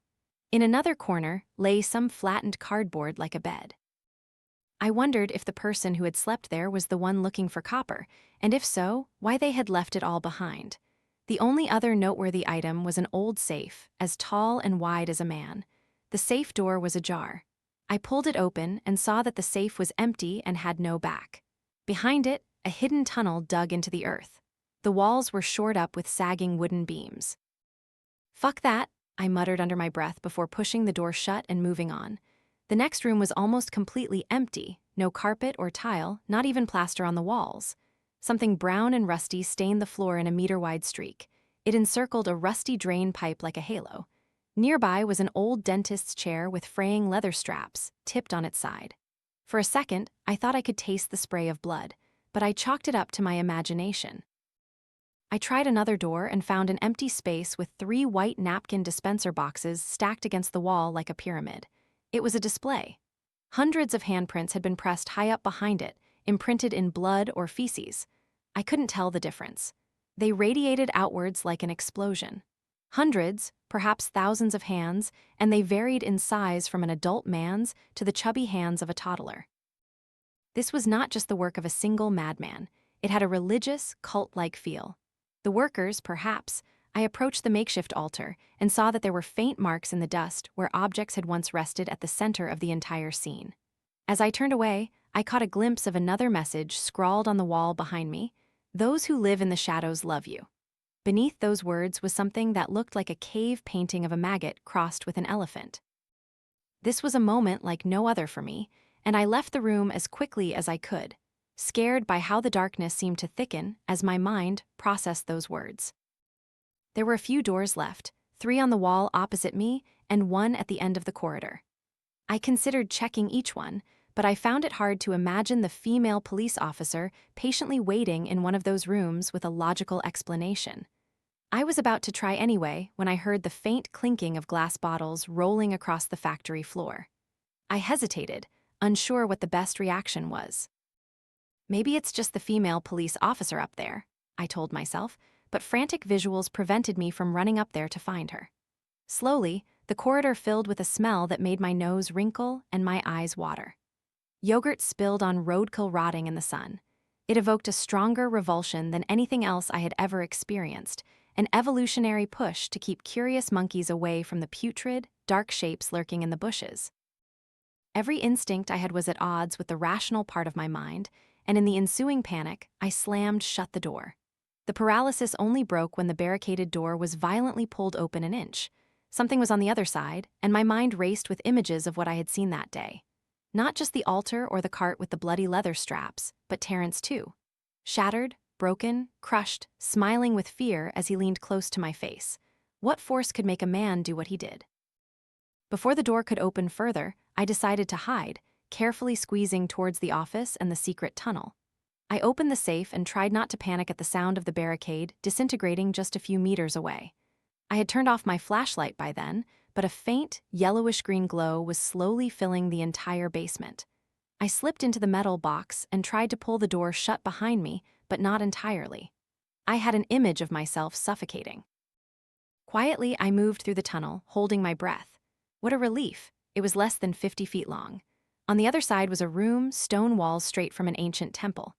Ancient slabs of stone, as tall as a man, stacked on top of each other, and all around me were dozens of arches with sloping floors leading deep into the earth. And yet, placed next to this mausoleum, piled against the farthest wall, was a chaotic mess of children's backpacks. Pale purple, pink, green, yellow, red. Whoever owned the Mario 64 backpack at the bottom of the pile was now old enough to have children, I thought, but somehow I doubted they ever got that far in life. The pile was head high, and there, at the top of the slope, was the meager source of light I had, a mesh grate set into the ceiling. I had to hope it led to safety. All thoughts of the female police officer had vanished by now. I would steal a car if it meant escaping whatever had created that smell. The backpacks were a poor ladder. For every successful foothold I found, it took 6 or 7 failures, and I could feel the entire mountain compressing under my weight. I only stopped once when the terrible smell of God finally found me. I risked turning on my flashlight and briefly flashed it behind me, catching a glimpse of a horrible thing filling the tunnel. I didn't let my eyes linger, not even for a fraction of a second, but whatever it was, it struck my senses like a brick. My eyes rolled back, my diaphragm constricted until my lungs screamed. And the next thing I knew, I was pulling myself out of the grate and into the fresh air. Whatever was down there, it felt almost radioactive. I had no control over myself. I staggered to my feet, glancing around the empty lot and realizing I was just a few steps from the bottling plant door I had fled. Nearby was the police car, although now its headlights were on and the sun was nearing sunset. I staggered towards it, desperate to escape. I didn't bother with the back. I opened the driver's side door and swung in. Someone had left the heater on, and I was grateful for it as I sat there, trembling. Before I shifted gears and drove off, something tugged me from the passenger seat, another letter. I took this one without fanfare. I knew what they were capable of, and a couple of children was a small price to pay, I thought, recalling the mountain of backpacks as I tucked the letter into my pocket. "I'll give you a shot," the doctor grumbled. "Not much else I can do, just a series of scratches. It would help if you told me what happened." "I was pushed into a garbage can," I replied. He just grumbled as he used his teeth to pull the cap off a syringe before plunging the needle into my arm and pressing the plunger. "How is Persephone doing?" he asked as he wiped my arm with a cotton swab. I shrugged. "Fine, I suppose. You've known her since childhood, haven't you? What were her parents like?" "Cold, funny, intelligent, like Persephone," I replied. After giving me the shot, the doctor stood by his desk, his back to me, lazily filling out forms with a scratchy pen. The room was poorly lit and small, outside a downpour that, if it continued, would quickly flood the riverbanks and make the news. "Nothing wrong with you at all," he turned around and shrugged. "Looking at you, I think you just need a glass of water and some sleep. I'll get right on that." I found it hard to move. I only had one other place to go. "Do you need me to call a taxi to take you home?" he asked. I saw someone die today," I said. "He committed suicide." Oh, the doctor nodded as if everything suddenly made sense. "That's where you work, isn't it? I saw the news, they brought him here." "What?" "They brought him here for an autopsy. This place mostly handles the city's dead," he said as if it was the most trivial snippet of information he knew. "Very little actual treatment happens here. Only a few private patients are registered with us. You can thank Persephone for being on the list." Long silence. Something about this place was crawling under my skin. Perhaps it was the bad lighting. The darkness after every door and every corner made me think of old, stuffy mansions that Persephone dragged me through every time we visited a distant relative or wealthy acquaintance. Old money didn't waste resources lighting every room in a mansion, and sunlight wouldn't travel far in a house with 62 rooms. Go down the wrong corridor, and you'd find yourself staring down a hallway so long it had an icy vanishing point, a perpetual twilight no matter the time of day. Some places never felt bright or warm, and the clinic was no different. "They don't like the light. I might have something to help," the doctor offered after the silence stretched too long. "Give me a few minutes, I'll see what I can do." "What?" He strode out of the room and left me alone. I waited as seconds turned into minutes. I felt like a fly caught in a web, waiting while the spider attended to more pressing matters. Part of me felt like I should be struggling to get out of this cursed place. The longer I stayed, the stronger the feeling became. Finally, I stood up, unable to sit idly any longer.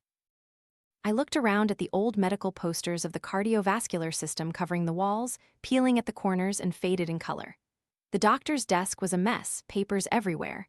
I skimmed through a few sheets and saw the inevitable. "I guessed as much," I mumbled when I saw the cream-colored letter lying in his pile of things. I picked it up, hesitantly opened it, but did so anyway. After all, this wasn't snooping. It had my name on it, and I recognized my wife's handwriting. "They can take whatever they want, whenever they want," it read. "They don't need our cooperation, they just enjoy it." Part of me had spent the drive here putting serious mental distance between myself and what I had seen in the basement of that old bottling plant. But those words brought it all back like an irresistible surge. "Don't want to," I traced the memories. A flash of yellowish green and trembling white. A fleeting shape in the tunnel. The face, my God, it was almost human. "Do you want to come with me?" The doctor was at the door. He didn't acknowledge the letter in my hand. "Do I have a choice?" I asked. "Yes," he nodded, "but not the one you think." I followed. "I can give you a pill," he said, walking ahead. Left, right. He moved quickly through the corridors and down the stairs. I felt like I was being led deeper into a labyrinth. The clinic was huge, but what you really needed was perspective. A small room, a metal door as thick as my arm. Only when the doctor pulled it open with both hands and the icy air washed over me did I realize the room outside was a large freezer. It looked full of some kind of bodysuits, perhaps like the ones the infected guys wore. But then I saw the eyeless, distorted, pale faces. They stared at me from the darkness. I felt my feet rooted to the spot, and a wave of panic washed over me. "Don't worry, they're just things." The doctor switched on the lights, and I saw him smiling inside the freezer.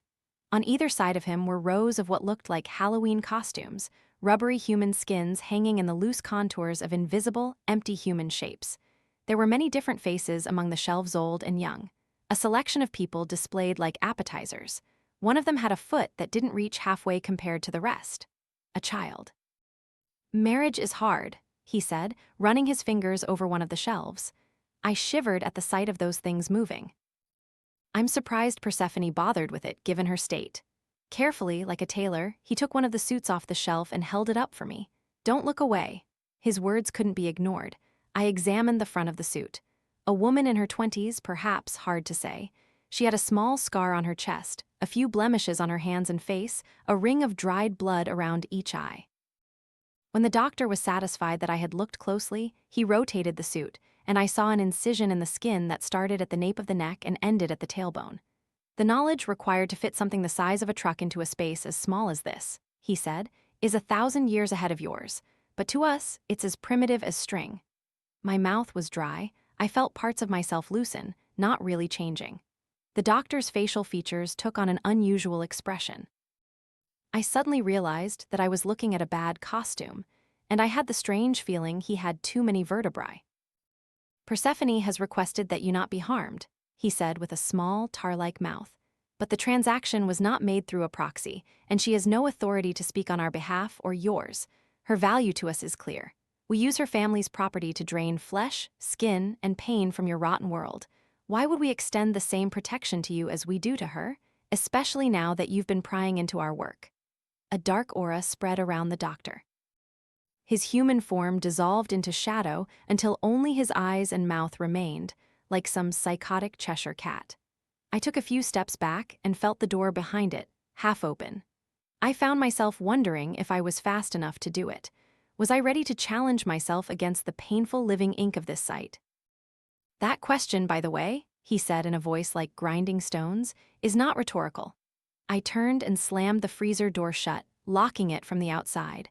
I staggered backward, expecting to hear the monster rage against the door. The clinic was larger inside than outside. Countless corridors and rooms, cold steel slabs, tables with painfully sharp instruments just to look at. The place was mostly empty, but occasionally I would catch a glimpse of a shadow passing or hear approaching footsteps, and I was forced to sneak into a room somewhere and hide. Fleeting glimpses showed nurses and staff wandering through with the normal boredom of people at work. They looked human, but I couldn't convince myself to believe them. Everything in that place had an ominous atmosphere. The rooms didn't help. One of them was like a dog kennel, rows and rows of dog cages lined up. I didn't think for a second that they had ever held dogs. Bundles of crayons stuffed into the bars made that clear, but I didn't have time to dwell on any of this. I hadn't forgotten the doctor. Surely he was chasing me, and I hadn't forgotten his question. For the first time all day, I found myself hoping to see my wife. Whatever cat-and-mouse game she had arranged for me, whatever sick and inhuman conspiracy she was involved in, At least she could offer some kind of protection. Those who live in the shadows love you. The same words as at the factory, only this time they were engraved on a brass plaque and bolted to a door. I pushed through it and looked inside, desperate to find my way out of that cursed place. A morgue, or at least something similar, rows and rows of metal drawers for old corpses. In the center was a steel table with restraints for ankles and wrists. From behind me, I heard muffled voices and struggling footsteps. A young woman was sobbing. 2 staff members were dragging her by the wrists, nowhere to run or hide. Luckily, purely by chance, the men never looked up, too focused on holding their prey. I had no choice but to enter the room and start looking for a hiding place. Meanwhile, their footsteps and the woman's frantic sobs continued to grow louder, and I realized with a terrible feeling in my stomach that they were heading for the room I was in. Desperation gave me an idea. I opened one of the metal drawers and saw a pair of skinless legs staring back at me. Damn it! I tried another, and another, until finally I found an empty one. I pulled it out and climbed inside, suppressing a reflexive gag as my mind noted the foul-smelling liquid that had pooled along the bottom. This drawer had only recently been cleaned, I realized, but there was no time to look further. I climbed inside, slipping into the darkness like a coffin, and then pulled the lid as far shut as I could without actually latching it. Just in time, the door burst open, and the men dragged the woman into the room and, with little difficulty, strapped her down. Her screams only subsided when they left. In a way, I was lucky, because when I finally opened the drawer and climbed out, her renewed screams didn't seem to bother anyone and didn't attract attention. I couldn't blame her for being almost completely out of her mind. She was living through a nightmare, and the sight of a morgue drawer slowly opening and a body climbing out must have nearly pushed her over the edge completely. I ran over and begged her to be quiet. I told her I was trapped inside, just like her. She didn't believe me at first, I think, or at least she didn't stop crying and screaming for help, even as I unstrapped her. I had to fight her to stop her from running for the door. "They'll catch you," I hissed in a whisper. "We have to be quiet or they'll come." She didn't have time to reply. Both of us were shocked into silence by the approaching footsteps from the corridor. When I opened the drawer, she lay there, eyes closed and finally silent. For the first time since I saw her, she wasn't sobbing or screaming. The sound of her captors raising the alarm and running out of the room must have helped her realize this wasn't some strange trick. I had actually helped avert a grim fate. "Thank you," she stammered as I led her off the metal slab, a quick glance at my ruined clothes, and she whispered as an afterthought, "Sorry, it turns out there was only one empty drawer, and out of pity I let her have it." That had forced me onto one of the occupied slabs, where I was forced to crawl over its inhabitant and wait there, holding my breath, as its putrid fluids seeped into my clothes. "We just need to get out of here," I replied. "I think I know a way," she said. I asked her what it was, but instead she took my hand and led me out of the corridor and down another. With a little hesitation and turning back, she finally found another cold room full of tables and chairs. "I tried this one last time," she said, pointing to a high window in the ceiling. "But I couldn't reach it alone. Do you think you can lift me up?" I didn't even bother to reply. I grabbed a hole punch from a desk and used it to smash the window. Then I knelt down and interlaced my fingers for her to stand on. She was halfway up with her head and shoulders through the window when I smelled it. Ancient rot from behind us, the door creaked open, and there were sounds of uneven footsteps limping across the floor. The woman hadn't seen, she didn't know. She just kept asking me to push her up. And as the seconds passed and I didn't help her, her words and voice became increasingly desperate. A hand on my shoulder, the doctor's voice. "It's not suicide," he said again, and his words drowned out the woman's scream as she turned and caught a glimpse of the thing behind me. "Why should we extend any protection to you?" The front door of my house, it was dark. Beside me stood the young woman from the clinic. As she smiled, with too many teeth and blood oozing from her gums, she pressed the doorbell a second time, and it burst open. My wife, a genuine smile, despite everything, she looked so welcoming. "Doctor," she said with a nod. "Persephone," the voice coming from such a young, feminine face was unnerving. The doctor was rubbing against my face. He wore the woman's skin with savage glee. They had made me watch him take it. The doctor pushed me through the door, and I stumbled inside. I heard a few whispered words exchanged between my wife and the thing, and then the door was closed, and she was standing over me with an eyebrow raised. Hard day, she asked. I could only tremble in reply. Come on, let me clean you up. They've been agitating you for a while now, she said, drying me off. She was gentle with the towel, a kindness I didn't think I deserved. They like hard decisions. I'm grateful you made the right one. Are you human? I asked. Mostly, she replied, at least in the important places. In time, you'll become more like me, but we'll never become anything like them. We're just messengers, a halfway point, I suppose. Do you love me? Of course, she smiled. Why else would I have requested that you be given a choice in this matter? I didn't have to. I didn't have to buy a building and fill it with people just so you could go to work every day and feel fulfilled. No need to pull strings to get your father on the transplant list after his accident last year. No need to ensure my sister's annoying boyfriend met an even more unpleasant end. I've always taken care of you, and I was right to do so. The choice you made today, it's one thing to save your life by offering up the woman, that was inevitable, truly. But what you gave up for me, that's touching.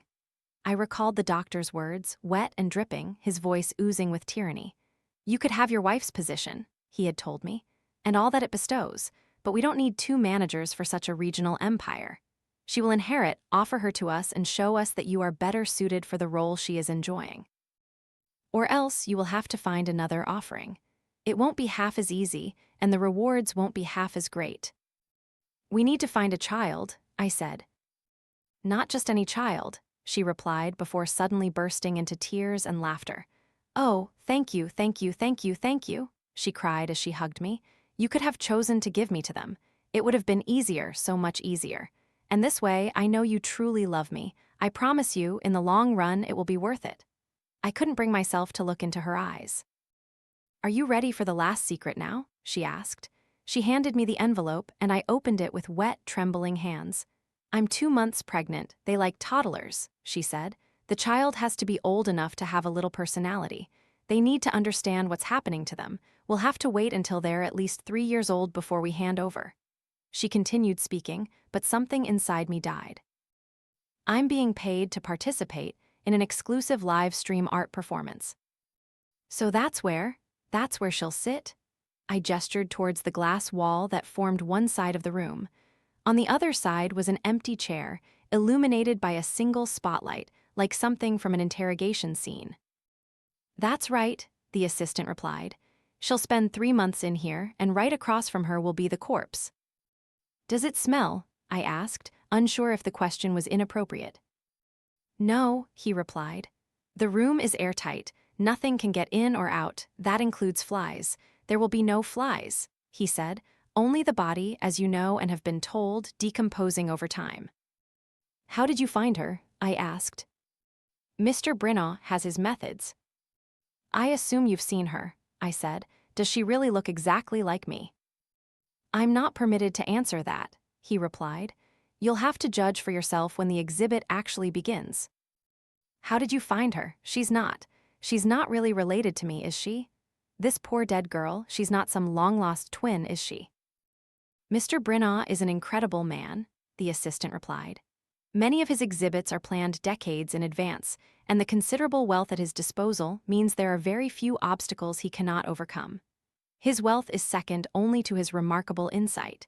I wouldn't worry about the how of it all. That's for the critics to scratch their heads over. All you need to concern yourself with is keeping busy throughout the exhibition, and when it's all over, collecting your payment. I could read between the lines. He was telling me to shut up and take the money. Move to the computer, he said, moving quickly to the nearby laptop. It couldn't connect to the internet, and the only application installed was a custom messaging service that allowed me to communicate with a staff member elsewhere in the facility. I was told it would be like having a personal shopper, I said. Precisely, he replied with a smile that was too wide. You are encouraged to use the service to obtain whatever comforts, creatures, or whatever else you desire. For that reason, the room will be empty except for the laptop and a bed on the first day. I've been instructed to remind you that nothing is off limits. Our staff is creative and enthusiastic. It doesn't matter if you request oil paints, a pound of cocaine, or even a human heart, we will be able to find it for you. I can't imagine needing more than a Kindle and Netflix, I joked. We'll see, he smiled and then pointed to the cameras on each wall. Quite literally, the live stream begins tomorrow. The premise of the exhibition was painfully simple, yet disturbingly clever. The kind of thing you hear and immediately wish you had thought of first. I would spend a month in a room, sitting across from the decomposing corpse of my own doppelganger. When it was all done, the footage would be edited into some bizarre art film. I could spend 4 weeks playing coke, or I could spend it learning to play the piano, or just binging movies. It didn't matter. It was too easy to imagine anything I did could be twisted into some commentary about my fear of death. At first, I thought it would be easy, but no one could have prepared me for the feeling of looking at my own dying face. This wasn't just a mere resemblance, she was my ghost. My God, I thought, did they have to leave her eyes open? She looked sad. More than anything, that's what surprised me. She was positioned upright in the chair and wore simple clothes, just like mine. Her facial features were an almost perfect mirror of my own. She wasn't a mirror image, but not an identical twin either. There were always subtle differences, and the effect was unsettlingly eerie.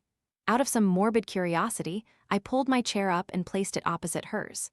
I sat down and studied every feature of her face the way I would a mirror. Why is she sad? I wondered, only to feel a little foolish. She's dead, I thought before standing up and trying to shake off the goosebumps crawling up my back. No need to look too closely. She and I would have plenty of time together. A slot in the door opened, and a small package was handed through. It contained the e-reader I had requested just minutes before. Better than Amazon, I grumbled before looking up and meeting her gaze. I tried not to look towards her, but it was hard not to. The room was too empty, too monotonous, and the human form naturally drew attention, especially when its cold, dead eyes were staring back at you. Surprisingly, I noticed she had a Kindle in her hand. Fancy, I said, then looked at each camera one by one. I didn't want to seem surprised, although deep down I was quite impressed that they had managed to slip in there and give her a prop that I hadn't noticed. I was also a little uneasy, although I swear it didn't really mean anything. They were playing games, I thought. You know, not everything is clearly explained. You know there will be little surprises along the way. Are you a reader? I asked the pale figure before I realized I was speaking aloud. Of course, she didn't reply, but she looked like a reader. What do you read? I asked. Romance, horror, historical fiction? She didn't reply, nor did she move, but I felt that she was still listening to me. A ridiculous idea, so ridiculous that I dismissed it and went off to read some Agatha Christie. My room looked a little fuller. I had a bookshelf, a desk, a Nintendo Switch, and a pretty nice desk chair. Duplicates of everything had somehow made their way into the room across the way when I wasn't looking. This was starting to get annoying. It always happened in a few seconds when my back was turned, but it wasn't like I spent every minute of every day staring at her. If I wasn't sleeping, my head was buried in a book or watching TV. Would it really be so hard to run in there and push a book onto the table next to her? I told myself this was no big deal, that this was just part of the game being played by the artist. Before the exhibition started, I believed the hardest part of this job would be the loneliness. But between the cameras and her dead, glassy eyes, I actually felt suffocated, almost choked under the weight of too many potential gazes. I looked up to see if anything about her had changed, and nothing had. 20 minutes had passed, and I had read the same line 6 times because my eyes kept darting up to catch her sitting there, always in the background and out of focus. If I put on headphones and turned away, I knew I would have a chance to ignore her. But as the days went on, it became harder and harder to turn my back on her. I have no way to explain the feeling, except to say that she didn't feel dead. I had seen dead bodies before, and I never felt anything around them. They were just meat, they weren't pleasant to be near. Sometimes they made me feel sad, but I never felt like I was looking at anything other than an inanimate object. A person is what's going on inside their head, and without that, they are just matter waiting. But with her, it was like she was looking back at me, and my brain didn't know what to do with that information. I told myself, and I admit this is a rather morbid thing to think, that the creepiness would probably get better with time. The more she decomposed, the less she would look like me, and the sooner the illusion would break. Surely it would be disgusting, but at least I wouldn't see my own features reflected back at me as if I had drifted down to attend my own funeral. I don't know why, I got out of bed and walked to the glass, feeling hopeful. I searched for the first signs of decomposition, for some subtle change in how her clothes fit, to tell me she was starting to bloat. Nothing. But as I watched, a small fly emerged from behind her ear. It flew a few short figure eights in the air before landing on the glass and slowly crawling around. I didn't like it there, didn't like knowing where it came from.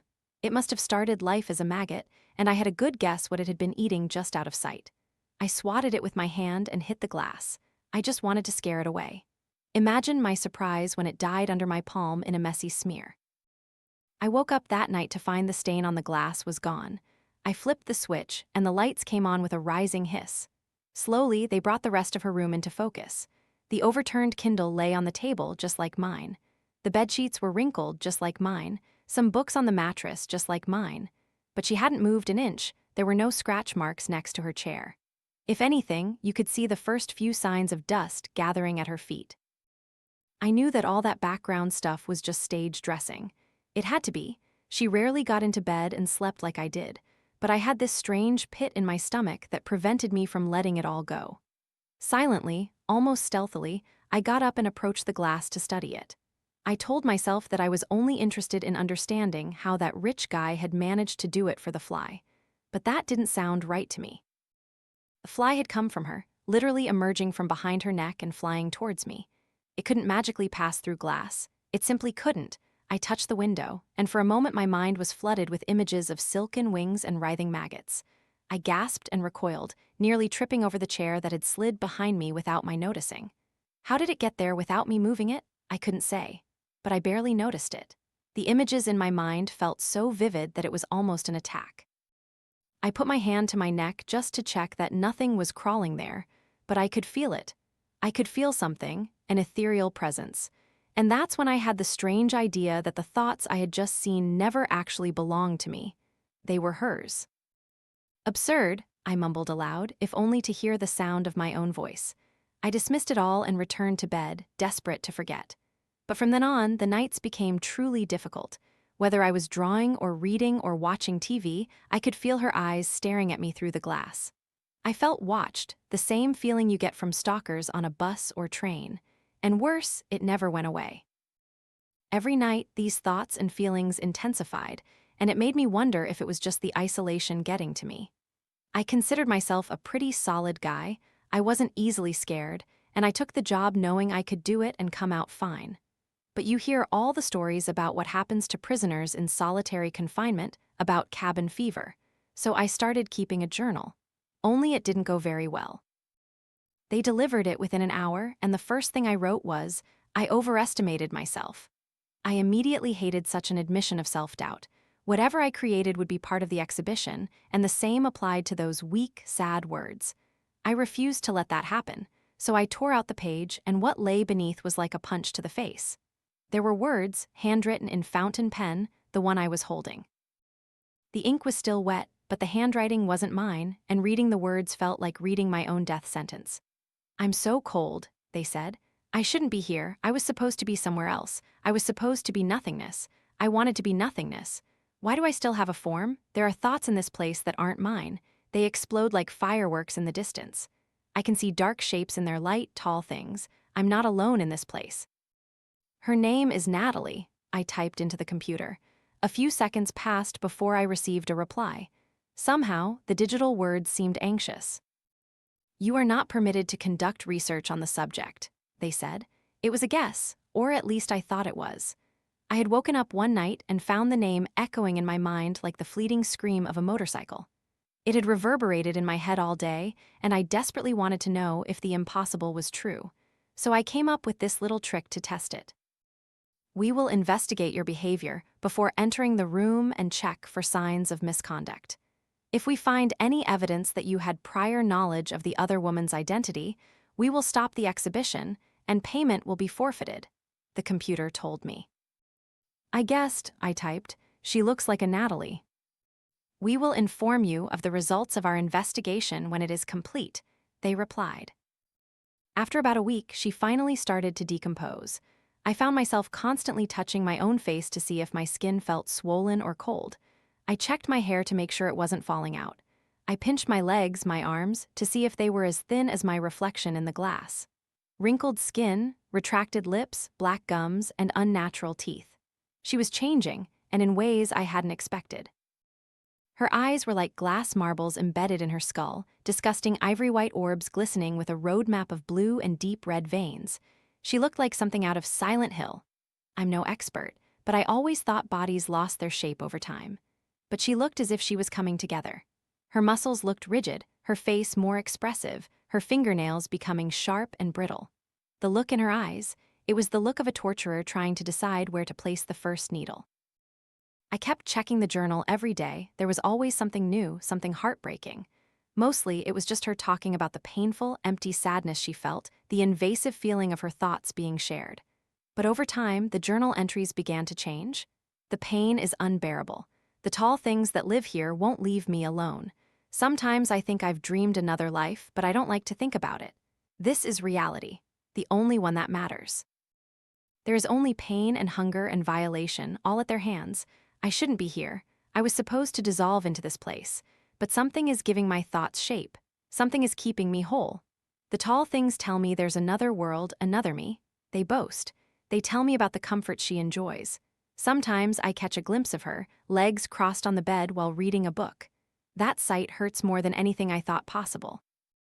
Sometimes I feel as if my chest will collapse from a heart attack, and the tall things laugh and tell me I have no chest, not here, not in this place. My connection to the other world makes them curious, excites them. They want me to hurt her. I woke up gagging and gasping for breath, barely able to breathe.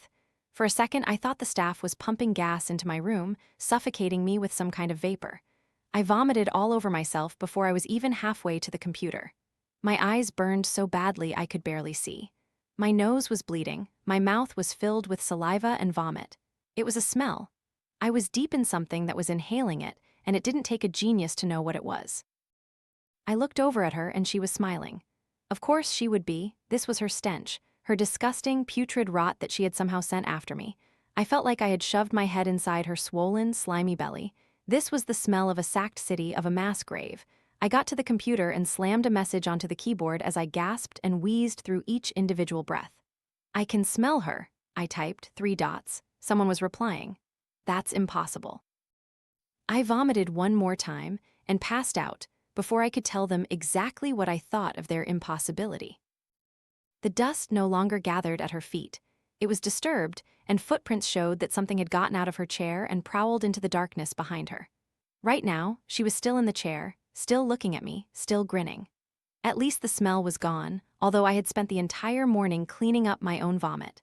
Worse still, the computer didn't respond to my requests for cleaning supplies. I had to use some dirty bedsheets to wipe it all away. You said this place was airtight, I typed in anger. I can clearly smell her. I waited and waited, but no one wrote back. I sat in the chair and surveyed my supplies. 2 days had passed and no one had done anything for me. I told myself it would be fine, but I didn't feel that way. The night before, I had woken up to the terrifying sound of wet feet slapping down on the tiled floor. When I rolled over to look, there was a frantic scampering and the screeching of a chair. She was back in position when I turned on the lights. It might have fooled someone else, but not me. I saw the path she had carved through the dust, and even worse, the sticky brown liquid her putrid feet had left behind. I was alone with this thing. They had stopped bringing me food, and I had no way to open the door. Unless I wanted to try eating my books, I would have to be creative. I looked around, I remembered the smell, and I looked up. There was a ventilation duct, and it was easily shoulder-width wide. I didn't know where it led, but it would be better than staying here, I decided. But I thought I'd try one last time to reach the people outside. Please help me, I typed, and then I waited. And waited. I didn't want to go into that ventilation duct. I wanted this to be part of it, part of the exhibition. I wanted them to reveal this was a grand hoax. And I knew many of the things I had seen and experienced could be a trick. I knew that with enough money, almost anything could be faked. Please help me, I typed into the computer for the 1,000th time. I was crying again. Sometimes I wasn't sure if I ever stopped. 3 dots. My heart leaped. I was so overjoyed that I let out a wet laugh, the kind where you don't even check if you've slobbered all over your chin, but it quickly collapsed. I'm so cold, the screen replied. I hate this place. Why don't you let me die? When I turned to face the window, I saw that she was gone. The ventilation duct came off easily. I had to dismantle the computer to find a metal strip thin and strong enough to fit the flathead screws. And then I had to flip the table over and stack it on the bed so I could reach the ceiling. It took me about 10 minutes of balancing in the air before I got the screws out. But when it was all done, the flimsy cover was sent rolling across the floor with a loud clatter. Above was an empty square cut into the metal ceiling. That was freedom, hard-earned, but all the better for it. I reached up and temporarily hung myself from the edges just to see if they would bear my weight. They sagged a little, and the metal was sharp and rough enough that it had started to cut into my flesh. But the ceiling held. I pulled myself up and looked. The ventilation ducts stretched a long way to my left and right. There were no obstructions, and they clearly passed beyond the boundaries of my room. Hopefully, they would be able to hold me. I pulled myself into the ventilation duct and moved to the right so I was moving away from her side of the room. The only thing I had for light was a smartwatch that tracked my vital signs. It wasn't under my control, but if I touched the screen, it lit up with the time. So that's what I did. I touched the screen and used whatever meager light I had to inch forward a few feet at a time. I could do it in the dark, but it was cramped and uncomfortable, and my heart was already in my throat. Every voice in my head told me to turn back, but I knew that wasn't an option. I had eaten all the food I had, and if I found a way out of the room, surely with enough time, she could find her way in. I couldn't just stay there like a sitting duck. Luckily, the ventilation duct held firm, and I was making slow but steady progress. I couldn't just turn my head and look, but I managed to tilt my head so I could get a sense of how far I had gone. The only light source was from the open panel, and it glowed behind me a good distance. That meant I must have passed my room, and if I could just find my way back down, I would be out in the main facility. That's what I desperately wanted to do. My paranoia was firing on all cylinders. Whenever I stopped to turn the light back on, I swore the rhythm of my feet continued without me.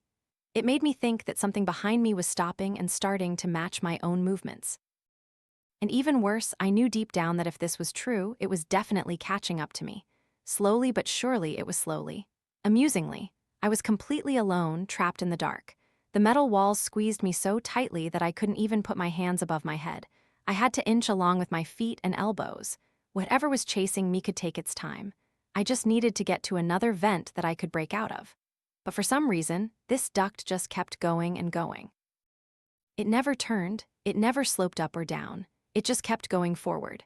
And the longer it went, the more convinced I became that any second, I would feel something graze my ankle or heel before it clamped down and pulled me away. And every time I checked my watch, I found that the seconds ticked by with agonizing slowness. When I stopped and let out a desperate, panicked sob, I had only covered 10 minutes. "Please," I groaned to no one in particular, "just let me out of this damn place." A smell wafted from the darkness. It was the overwhelming stench, like the one I had woken up to that night. For a few seconds, I remained frozen in place, acutely aware of how vulnerable and exposed I was while desperately holding my breath to catch some sign of what might be coming for me. But deep down, I already knew what it meant, sign or no sign. She was in there with me. She had realized what I was doing, and she had crawled up here to find and catch me.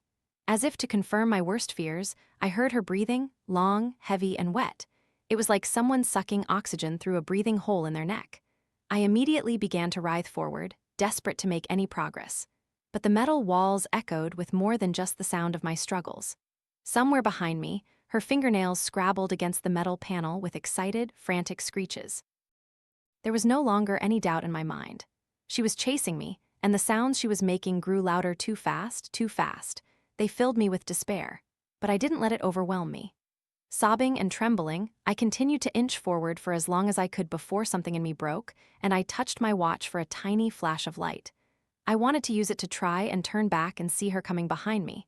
Instead, it illuminated her face just inches from me. Wild, angry eyes, half-orbs bulging from her skull, stared at me while a smile twisted her face into a rubbery exaggeration. I tried to scream, but it was caught in my throat. I was paralyzed, so terrified that I felt my heart swell, and I wondered if it was possible to die of fright rather than actually wonder. I hoped. And then the light on my watch went out, a greasy, wet palm stroked my cheek. She chuckled excitedly. I almost dislocated my shoulder so I could wrench an arm free and use it to defend myself. I'm still not entirely sure exactly what happened next, but I think she bit me. There was a sensation of pressure on my forearm, intense, sharp, unimaginably painful. But I used the leverage to push her away from me. Any distance between us, I thought, would be good. It must have made her angry because she stopped chuckling and started to growl. and with one hand, she awkwardly grabbed my face and started digging her nails into my skin. It hurt like hell, and I kicked, screamed, and struggled with every ounce of strength in my power. She responded by digging her claw-like thumbs into the soft flesh of my cheek. Using her fingernails like a shovel, she began to dig and grind through the skin. And then, with increasing force, she just kept digging and digging until there was a small asterisk pop and a sudden release of pressure. And then her thumb was in my mouth, salty and sour and foul in a way that will haunt me forever. She laughed and used the leverage to pull me forward. I felt her teeth leave my arm, and I knew, even in the dark, she was opening her mouth wider than possible as she yanked my face closer and closer to a dislocated jaw filled with too many teeth. Meanwhile, my mind reeled from the alien sensation of her leathery, wrinkled skin pressing against my tongue. I'm not sure I actually ever thought about my next action, not the reason for it or even the potential consequences. Something in my mind broke and did it for me. I bit down so hard that one of my teeth cracked, but I didn't let go. I didn't stop until I heard a loud snap and felt her hand slip away while something else came loose in my mouth. I spat out the thumb and screamed, and with my free hand, I began to tear and scratch at anything that might be in front of me. I was too out of control, too angry and disgusted, that I didn't even feel the air duct begin to sway and move. In fact, I wasn't really aware of anything else but hatred and malice until something gave way with an audible thunk, and the tunnel was flooded with light. I fleetingly felt myself falling, and then there was a hard thump that knocked everything out of me all at once. When I woke up, I was still in the ventilation duct, only it had been moved to the dusty concrete floor of a storage room full of old boxes. I immediately pulled myself out and looked around for any sign of her. But she was nowhere. The only thing left of her was a foul-smelling thumb that still permeated my mouth and nasal passages. As my body collapsed, I finally took the time to bend over and retch up what little bile and fluid remained in my stomach. Meanwhile, my skull throbbed and my chest felt like I had slept with a rock on it, but in a way, I enjoyed the pain and discomfort. It reminded me that I was alive, despite everything I had been through. As soon as I was done with my exertions, I regained my composure and went to the nearest door. I was shocked to find a corridor illuminated by the thin suggestion of sunlight. Windows high above glowed green, and the sight made me laugh aloud. But there was something else behind the facade of escape, something unsettling. When I arrived, the facility was bustling with people and electric lights, casting a warm amber glow into every corner of the winding corridors. But from where I stood, not a single light was on, nor was there the hum of nearby electronics or the sound of footsteps passing by. It was dead, abandoned. A look around only confirmed my suspicion, but perhaps not in the way I had hoped. I found an empty office with a streak of blood on the wall, papers scattered everywhere, a canteen with overturned refrigerators and tables smashed to pieces, an archive with signs of a fire that had raged through the filing cabinets, a room that looked like an altar with all sorts of strange symbols drawn on the walls. Whatever its purpose, no one was around to tell me. Something had torn through this place and left no survivors. It didn't take a genius to guess what. After a while, I found my observation room. Rows and rows of cameras projecting every small inch of my room, including the toilet. Given the salary, perhaps I shouldn't have been surprised that they didn't respect my privacy. But it still made me angry. Well, they weren't observing me anymore. A greasy trail of bloody footprints led out of the room and towards a locked door that had been forced open, telling me that Natalie had gotten out and dealt with the staff. And from the smell, I had to say it had happened a few days ago, around the time they stopped replying to me. That made sense. I found myself wondering a little about where their bodies actually were. Maybe they had fled, maybe they never had a chance. What Natalie would want with them, I couldn't imagine, but if she had taken them, I only hoped they were dead. I had looked into those eyes, and they were full of a particular kind of hatred. Natalie had at least returned to her room. What motivated her to stop attacking me, I couldn't say. But as I approached the screen projecting her, she turned her head to look through the camera and directly at me, and I knew she was aware that I was watching her. I had the feeling that it made her restless, that my mere proximity wound her up like a toy. And the more I watched, the more I risked her bursting into full life and coming for me, so I turned away and continued. And eventually, I managed to escape that place with a set of keys I found lying in a puddle of blood. After a process of elimination, I found the parked car they corresponded to and used it to get out of that place. I was too happy to leave it behind. To leave everything behind, of course. To escape with my life was more than enough for me. But a few weeks later, a check arrived. It didn't bother me much. It felt deserved, if I'm honest, and I was glad I got the money. I noticed that Mr. Brinaugh had signed it, and even worse, he had written a small note for me on the back. Condolences for the loss of your long-lost twin sister. Along with those faint, mocking words was the journal that Natalie and I had somehow shared. A clump of congealed brown handprints covered one side, and her name was scrawled on the back. The sight made me feel nauseous, but that didn't stop me from reading the last entry. It was nice to meet you, even though you weren't very nice to me. You're lucky you slept. When your thoughts stopped, so did mine. But that's not a permanent solution, is it? My research team discovered a trap lake miles beneath the Antarctic ice sheet. Things went bad after we lowered the first drone. Did you get the permission? I asked as Kim approached my workstation. Just a few questions about your famous Instagram cousin, she replied. It's not exactly a normal background check, but I don't understand why I need extra clearance just to get into this fun place. It's about control, I said. No one thinks you're going to steal military equipment or secrets, although God knows how much my drones are worth to the right person. I reached out and patted the sleek black hull of the car-sized submarine that lay on the large workbench in front of us. They're worried about information leaking onto social media, that's all. What they have here is strange to say the least. Has Alex briefed you yet? Yes, she replied. I guess that's. She nodded towards the massive pressure chamber that took up most of the room. I didn't think this was real when Alex told me, she continued. They're talking about an inland sea sealed off 100,000 years ago, right? They say the pressure keeps the water from freezing. That's the official story, but no one knows for sure, I replied. Unlike Lake Vostok, no one knew this one existed until they accidentally discovered it. Initially, Alex's team was just here doing meteorological research. How did they drill a tunnel down there if they didn't know it was there?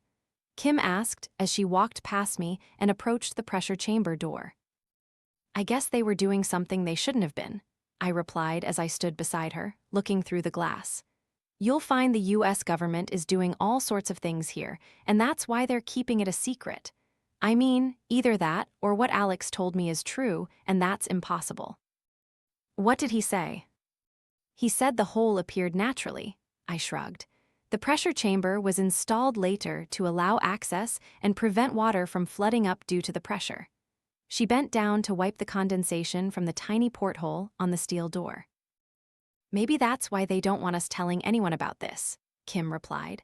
Maybe they don't know what's down there yet, and they want to know before they announce this as the scientific discovery of the century. Kim stood on her tiptoes, looking through the glass down at the water below. Behind it was a small room with a floor covered in perpetually churning black water. The movement reminded me of a miniature ocean with waves that never stopped. Sometimes, if I looked too long, I felt about a vertigo from this distorted perspective, as if I was looking down at a vast, ancient ocean from hundreds of meters up. I couldn't help but wonder what made the water move like that. I thought it must be due to forces and currents originating miles beneath the ice. A stark reminder that I was looking at a direct connection to a primordial abyss, unlike anywhere else on this planet. Gotta wonder what's down there, Kim mumbled. I didn't reply. Perhaps she continued to speak, but if so, I didn't hear. The entire world shrank into a muffled background noise while the water consumed my vision with an alluring force. The currents had changed. I wasn't entirely sure. But for that brief moment, it looked as if the water was being agitated by something underneath. I swear I saw something slithering just beneath the surface. I shook my head, dismissing the thought. Let's go, I told her. We have work to do. What's that? Alex reached towards the 100-inch video screen that seemed to show nothing. For the past 20 minutes, it had only shown us blurry black static as the drone descended into what was called Lake Saturn. The room was tense with silence, despite a dozen people crammed around me as I gripped the joystick until my knuckles were white. I don't see anything, I replied. It's probably just static. If anything comes close, we'll know right away. What do we expect to see in this lake? Kim asked. I'd be shocked if the life down there was multicellular. It's been isolated from the outside world for hundreds of thousands of years. A slender, pale tentacle lashed through, both sluggish and lightning fast, as if its size and speed were disproportionate. Everyone recoiled from the screen at the same time, reacting as if the monster could reach through the glass and grab someone. For a few seconds, we were stunned until the tension dissipated, and everyone breathed a sigh of amazed relief, chuckling nervously.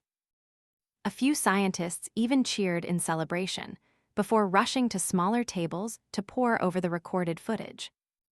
"Hey, now we know," I said, completely astonished. "Multicellular life." Another tentacle lashed through, and the drone's accelerometer registered a kinetic impact, though we saw or heard nothing. The drone's camera only showed pixelated darkness. "It's just probing us," I said, staring intently at the accelerometer graphs on the drone's instruments. The submarine was being gently pushed back and forth, but not exactly attacked. You could even describe it as a gentle hug, considering the size of the drone and the monster doing it. The encounter lasted a few seconds, then the squid retreated into the abyss as quickly as it had appeared. "Oh my God," Kim exclaimed. The belly camera and LiDAR measured it at 30 feet long. "The world record for a verified specimen is 22 feet, I said. "Well, that's the first record broken on this mission." Kim and I laughed aloud like excited children, and after a few seconds, the others joined in the laughter. "Never been so happy to be wrong," she grinned. "Life, truly multicellular life. There must be an entire ecosystem down there. Predators, prey, some kind of foundation, bacteria, fungi, maybe even a type of plant." The submarine continued its descent. Occasionally, sonar picked up shapes gliding through the void, but nothing came close enough to be clearly visible. To be honest, it was terrifying. Even though I was completely safe, I couldn't help but imagine myself down there in the unimaginably dark water while invisible shapes glided silently around me, just tens of meters away. It took another hour before we were 30 feet from the bottom. At this point, I slowed the submarine's descent and used the belly camera, pointed downwards, to look for signs of the lake bed. What finally appeared on the small screen was a strange and irregular array of rocks, with snail shells and lifeless skulls everywhere. Strange pieces of bone protruded from what looked like an endless carpet of bone-white death. "What?" I mumbled. "Animals must have gotten trapped in the water when it froze," Alex said. "Animal graveyards are very common when excavating dry lake beds." "Is this normal?" I asked. "No," he shook his head. "Not like this, not so much. That's an understatement," I said as I began to steer the drone in an outward spiral. Every camera showed the same thing, an endless plain of chaotic white bones stretching in every direction. If there was a floor beneath that pile of bones, we couldn't see it from this position. "So what does the squid eat?" Kim asked. "If everything in the lake is already dead." As if in answer, our left camera caught the slow movement of a pale white starfish. Slowly, it crawled out from the nasal bone of an ancient whale and probed around. "It's 30 feet wide," I said, squinting at the readouts on one of the dozens of monitors. "Is a starfish that big normal?" Most of the biologists were too busy taking notes to reply. I took that as a no, but Alex was polite enough to tear his eyes from the screen and reply. "Absolutely not," he said. "It must have gotten that big due to lack of." A fish larger than the drone itself glided across the screen, and the starfish disappeared. I blinked just in time to see glass-clear teeth and an eyeless face worse than anything found in the Challenger Deep, wrinkled and frowning. It was an aquatic nightmare that made me shiver in my seat. "What the hell was that?" Kim groaned. "Oh my God, that's not," she said, slapping my shoulder and pointing to another screen. "There's something else about 100 yards to the east. We need to check it out." She reached for the controls and I stopped her. Despite a strong desire to get up and leave, I felt compelled to see this through. I grabbed the joystick and began to navigate in the direction she pointed, my eyes glued to the readouts, so much so that I didn't notice the main screen. "Got it." I looked up, worried I had made a grave mistake and damaged the drone. And what I saw made my body go limp. We were looking at a building, a temple. In truth, I couldn't be sure it was a place of worship, but there was no other way to describe the grim structure that looked stately, with ancient columns and decorative details reminiscent of ancient Greece. Confused, I dropped the joystick and leaned back, tilting my head like a confused stray dog.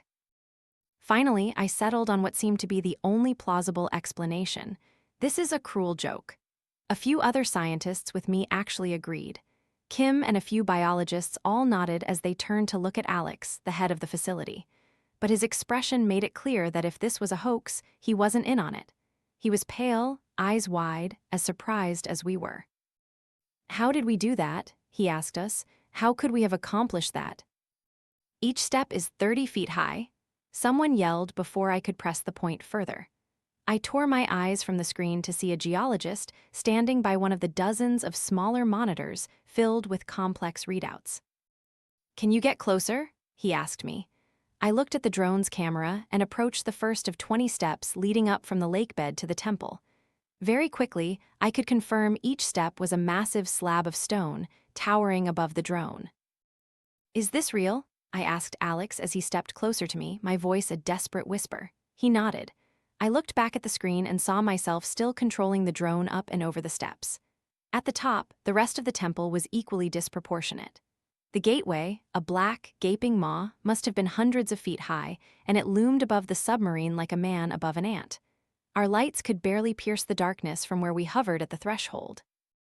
But they showed a stone floor receding into nothingness, its surface covered in snow-white debris. In the far distance, another tentacle slid fleetingly into the light before gliding away.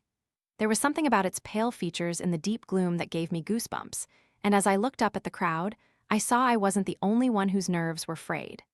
Pale, sweaty faces stared at the screen, unable to look away but completely crushed by the implications of what they were seeing.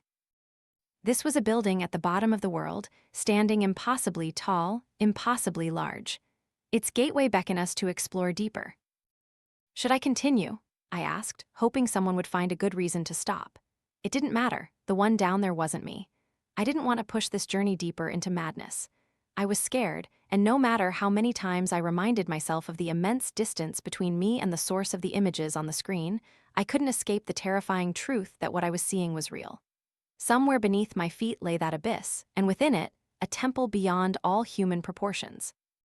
And that thought made me feel as if my mind was on fire.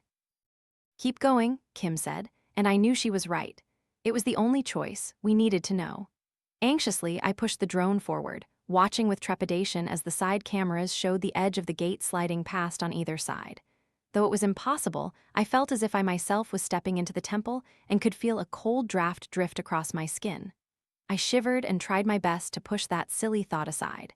The room inside was enormous, too large for our tiny lights to see much. After a few seconds of tense silence, I finally found the courage and asked if the instruments were detecting anything. I felt the need for direction here. We're picking up something slightly to the south of your position. It's stationary, so it will." The entire room gasped as the drone's camera was violently shaken. The view spun as if the entire drone was being thrown back and forth. Alarms blared from dozens of screens as every system registered dozens of violations of expected norms. My hands were stiff. I wasn't sure what to do. There was a sudden surge of adrenaline as my body reacted as if I was personally being attacked. Then professional training took over, and I let go of the joystick and waited a few seconds while a flurry of bubbles and strange shapes darted across the lens. "The drone isn't easily damaged," I told everyone. "Not by an animal, we just need to be patient." Eventually, the alarms subsided as team members worked to silence them. Staring at the accelerometer, I could tell that whatever was attacking the drone was slowing down, perhaps because it realized its prey was inedible. "Looks like another squid," someone called, pointing to a rear camera that showed a slimy tentacle wrapped around the hull. "Just wait," I said. "It's out of our hands now, but if we're patient, it'll leave us alone." For a few minutes, the drone continued to move erratically, being pulled back and forth by some invisible shape. Occasionally, we caught glimpses of a ceiling above, covered in detailed mosaic carvings of a mountain that looked like flesh or a beautiful stone column embracing an ancient censer. But there was no chance to study these in detail. They appeared as fleeting streaks of color and shape. Whatever was down, there was struggling with the submarine as if expecting a meal. But I knew it had to give up eventually. "Look," someone yelled unnecessarily. Whatever had been attacking the drone slid around the sleek hull until it faced the front camera, allowing itself to be seen in full light for the first time. It towered above us from the main screen, as if somehow knowing we were on the other side of the camera. But was it angry, hostile, or merely curious? I couldn't say. It just stared at us with a conical, eyeless head. Slowly, the strange creature retreated from the light. That didn't mean it was done with us. One of its longest tentacles remained attached to the drone. It used it to carefully pull us towards the entrance of the temple. "Hey, that's interesting," I said after a few minutes had passed. "It's chasing us out of its home." "You're not seriously suggesting it built that, are you?" Kim asked. "No," I said. "Why build stairs if you don't have legs? I think it just moved in. Must be an amazing shelter." The creature stopped just as it reached the gateway. Suddenly, it changed color, flickering from ghostly white to blood orange, then blinking back and forth again as we stared at the confusing change in behavior. "Could it be a threat display?" Kim asked.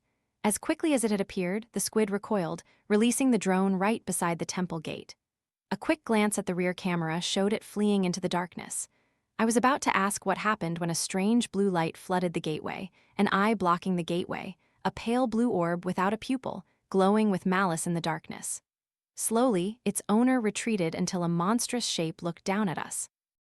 A faint bioluminescence hovered around it like a halo, a hazy silhouette emerging in the abyss. Its shape was completely alien. If it weren't moving, I might think I was looking at a tree or a strange rock formation. It reminded me of tumors and honeycomb. I couldn't distinguish all its eyes from the complex pattern of dots and folds that covered its asymmetrical, bubbling head, as large as an apartment building. With growing horror, I realized I had fleetingly seen simple drawings of this creature in the temple's mosaics. The implication of that burned into my mind like a hot coal. This thing was beyond all reason, all sense. It floated menacingly in the darkness, right at the limit of our lights. There was no sign of the rest of its body, but I hated it. I hated it instinctively, and without reason, even while telling myself it was the scientific discovery of the century. It gave me goosebumps and my stomach dropped, and all I wanted to do was scramble out and escape it. Slowly, it raised a writhing, branching limb towards the drone. That's when we lost the signal.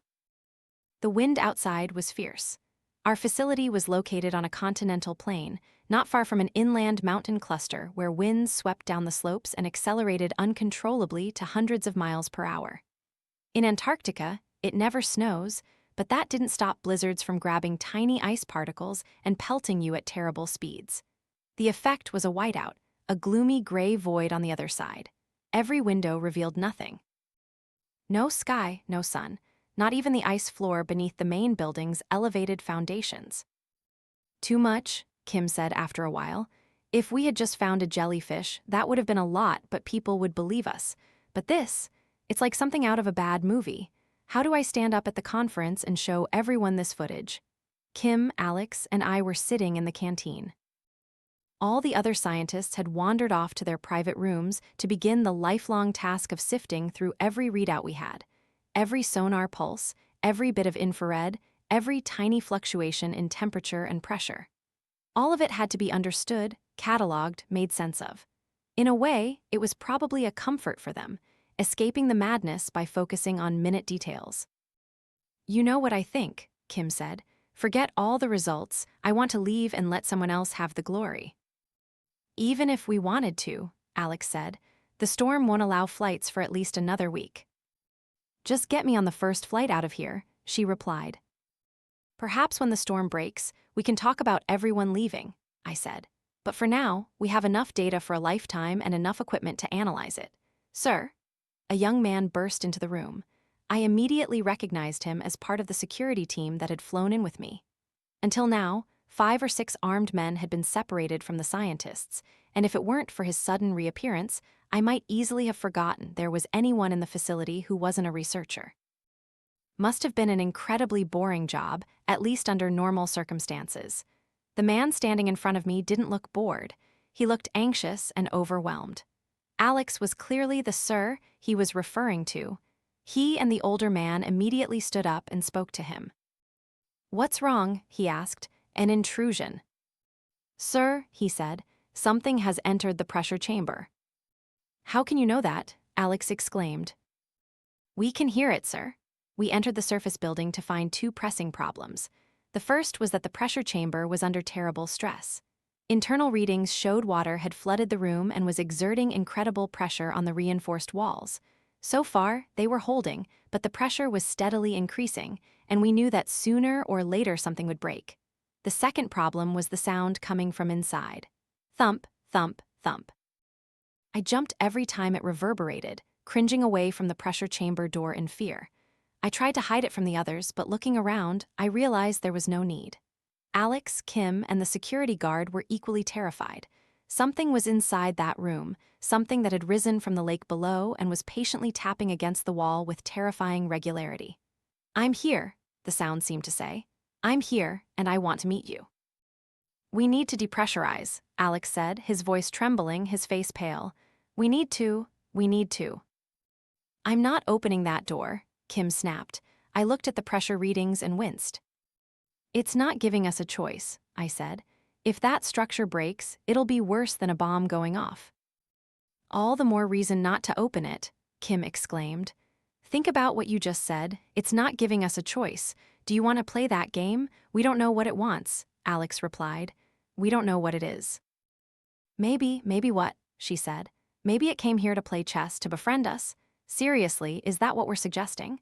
If that pressure chamber explodes," I said, "we'll get the answers to those questions whether we want them or not. Surely we can retreat to safety, but it won't make our problem disappear. Besides, it doesn't necessarily have to be the door we open. There are dedicated valves for depressurization, and we can use them to keep the chamber from exploding." Thump, thump, thump. If Kim had any counterarguments, they were forgotten.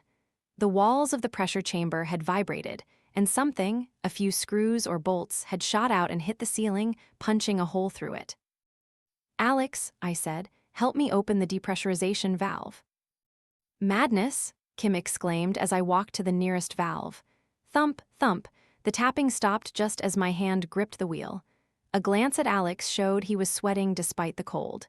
He hesitated, hovering a few feet from me and the pressure chamber. "I need help," I told him. "All right," he said, nodding so psychotically that I wondered if he was in shock. "Come on," I yelled, pointing to the opposite side of the wheel. Alex flinched at my shout, but eventually he began to walk past the valve and towards me. "Alex, we don't have to," Kim began to say before being abruptly cut off. Bang! The final thump was louder than any we had heard. It was like a clap of thunder exploding right next to my ear. An explosive punch, delivered with perfect timing, and I soon realized in a very precise location. The valve burst open just as Alex had passed the opening. Water gushed out with terrible force, enough to knock him backward. The internal mechanisms were designed to control the flow, and they prevented the blow from being fatal. But it was still a brutal hit, and he slid across the floor while water sprayed out like a raging waterfall. I could see him beneath the dark, salty water, struggling desperately, and I thanked God he was alive. I immediately ran to pull Alex out of the bubbling pool.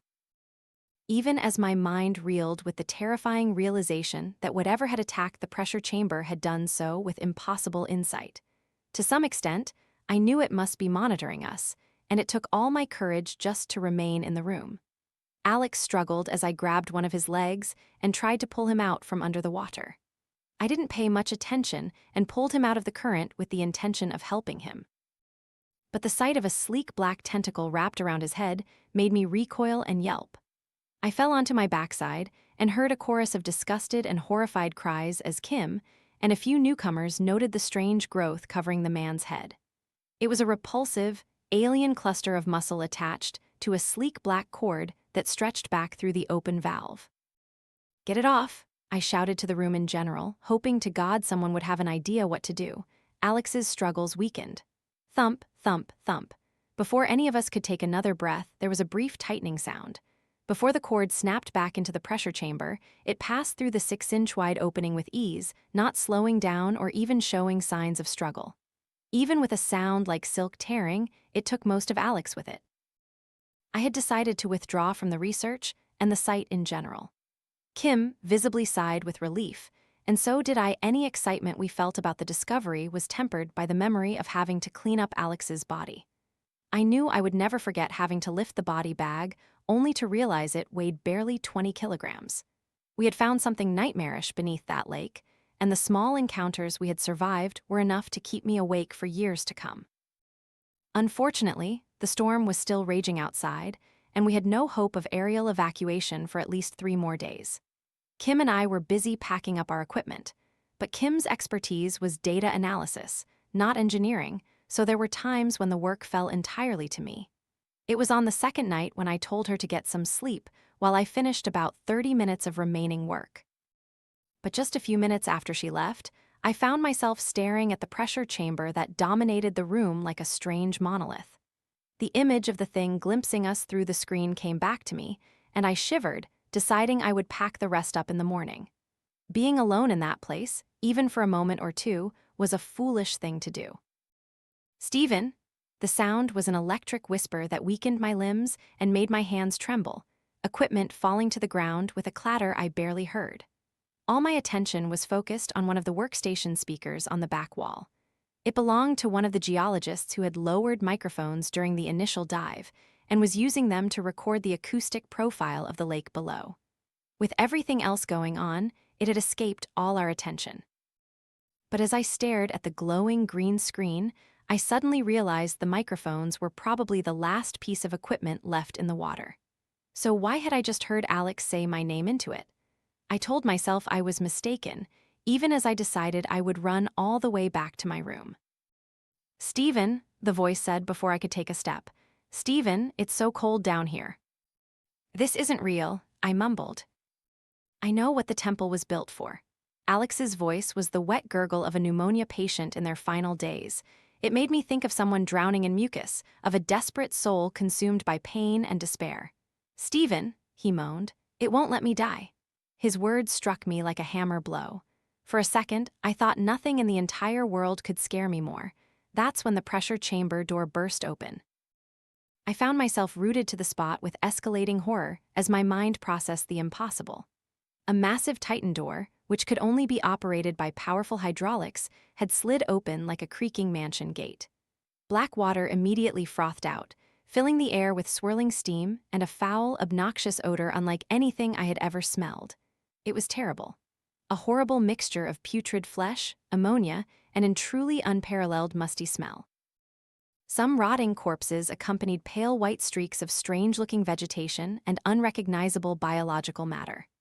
The room I was in was huge, but by the time I looked down and realized my shoes were wet and time was running out, I turned and ran, desperately trying to get past the water that had flooded over my feet and was flowing towards the door, threatening to trip me. Around me, equipment began to fall. Tables were dragged across the floor with a grinding screech while computers short-circuited and collapsed. In other circumstances, I would have wept at the loss of data and unique, expensive technology. But I was willing to sacrifice anything if it meant getting out of there sooner. I lunged forward, increasingly aware that the water was rapidly engulfing the entire space and showing no signs of slowing down. Soon, I would have to wade through it up to my knees. That thought made me accelerate, but I only made it halfway to the door before the lights went out. Immediately, my foot hit something invisible, something that was moving. I stumbled forward, completely blind and fumbling in the dark. Despite the water, I hit the concrete hard, and my wrist twisted, sending me headfirst into the rising water. The sensation of it covering my head made my heart pound with frantic panic. And for a brief second, I wondered if I was dead and trapped in the worst possible nightmare. Finally, the panic subsided, and using my good hand, I gripped the floor and pushed myself up with a desperate gasp. With perfect timing, the emergency lights finally came on, and the room was filled with the faint glow of rarely used fluorescent bulbs. I had been thrown halfway across the room and further from the door than ever. But the water had stopped rising and, strangely, was still. All the different workstations had been shifted to new positions by the current, but now they rested, pieces of equipment lying hopelessly on the surface or missing somewhere in the water below. Once I was on my feet, the only sound was the occasional quiet lapping of water and a pervasive dripping. Silently, fearful that movement would attract attention, I lifted one foot and took a step back. Nothing changed on the surface of the water, but I knew there could be a dozen invisible shapes converging on my position, and I had no way of stopping them or even knowing how long I would stay alive. The only thing I could do was stick to the plan and keep moving, one step at a time. I took 3 more steps when one of the tables slid a few inches across the floor. It was a gut-wrenching reminder that something was active beneath the water. It didn't help that all sorts of things floated around, from office furniture to unrecognizable, decaying, discolored clumps of vegetation. Occasionally, something would brush against my leg, touching my ankle, and I had no way of knowing if it was a living thing or just a piece of rotting carcass floating aimlessly beneath the surface. When the door opened behind me, it was a sudden reminder that a world existed outside that room. It had only been 10 minutes since I heard Alex's voice, but I had spent that time so terrified that my perception narrowed until I could only think about things vital to my immediate survival. I had completely forgotten that the power outage would alert others. I was so focused on whatever shared the water with me that I didn't even turn to greet my rescuers or respond to their calls. Nothing but survival could find purchase in my adrenaline-fueled mind. It wasn't until I heard footsteps wading towards me and saw a few men wading through, guns raised, that I looked up and saw Kim reaching out to touch my shoulder. "What happened?" she asked. "Did you open the pressure chamber?" I must have been as pale as a ghost because when I looked at her, she stiffened slightly as if my fear was contagious. "Close it," I hissed through gritted teeth, even as I lifted a leg to continue my labored steps backward. "Explosives, grenades, whatever, just close it. It'll refreeze itself," she replied. "The thermal skin bars are off. That's probably why it hasn't completely flooded this room up to the ceiling. Why did you open the door?" she repeated. "I didn't open a damn thing," I whispered. "Kim, we're not alone here." "What?" he said. "You're not alone up there." Kim's eyes widened like saucers as she heard Alex's voice echoing from the speaker. "Damn it," I yelled, grabbing her hand and turning to run the last few meters towards the door. As I turned, one of the men in the room screamed and fell. But I didn't turn to look, even as gunshots rang out and bullets ricocheted off the wall closest to my head. Instead, I forced my heavy legs through the filthy water, Kim following close behind, doing my best to ignore the screams. When we reached the door, I shoved both of us out into the metal walkway outside and tried to close the door, but struggled against the continuous flow of water. "Help me," I cried, reaching out to help Kim from where she had fallen. "What about the men inside?" She looked inside, asking the question at the same time. By now, the gunshots had stopped, but there were still sounds of struggling footsteps and the cries of the men, along with the crashing of furniture. With a sound like joy lashing out, one of the men let out a terrible scream, and Kim recoiled from the door, her face covered in blood. "Close the damn door," she suddenly screamed. Whatever she had just seen had clearly changed her mind, and I was glad I had missed it. I was just grateful she joined me in pushing it shut. "Are you sure everything in there is done?" I asked. "Is the water all frozen?" Kim nodded as we stood by the door of the surface facility. 2 days had passed, and we had been in the base a few hundred meters away, refusing to answer any questions from the other scientists and making dire threats to anyone who dared to go look for themselves. Surely that didn't earn us any friends, but we didn't care. Our evacuation was just an hour away, and we were ready to leave that godforsaken continent. But there was still one last job to do. Using a crowbar, I kicked the door from its frame. Kim made a passing remark that whatever was living down there could easily get out if it wanted to, but I just ignored her.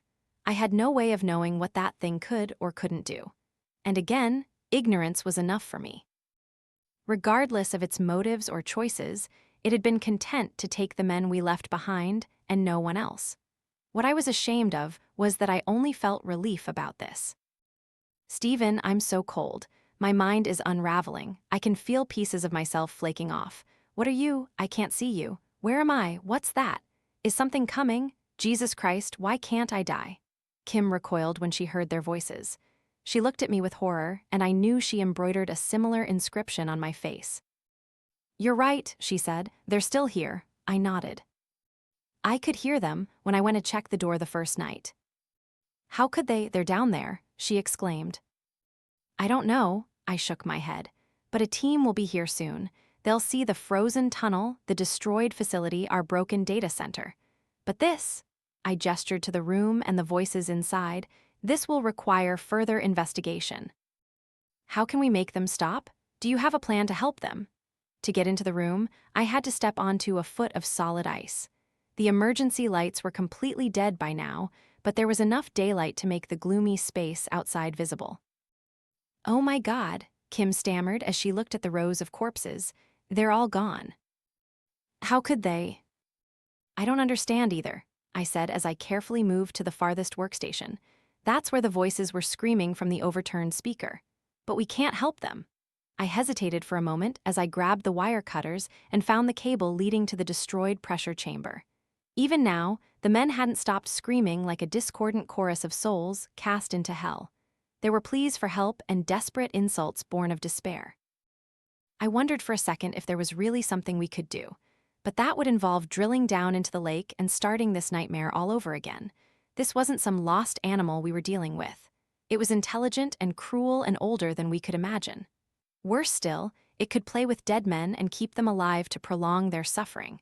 There was a forgotten god down there. It needed to remain forgot. I cut the wire, and the voices stopped immediately. "But they're still down there," Kim said, her voice a painful whisper. With deliberate slowness, the cord was pulled from my hand and back into the pressure chamber before disappearing through the tiny hole in the ice. "And something else too," I said. "Keep it that way."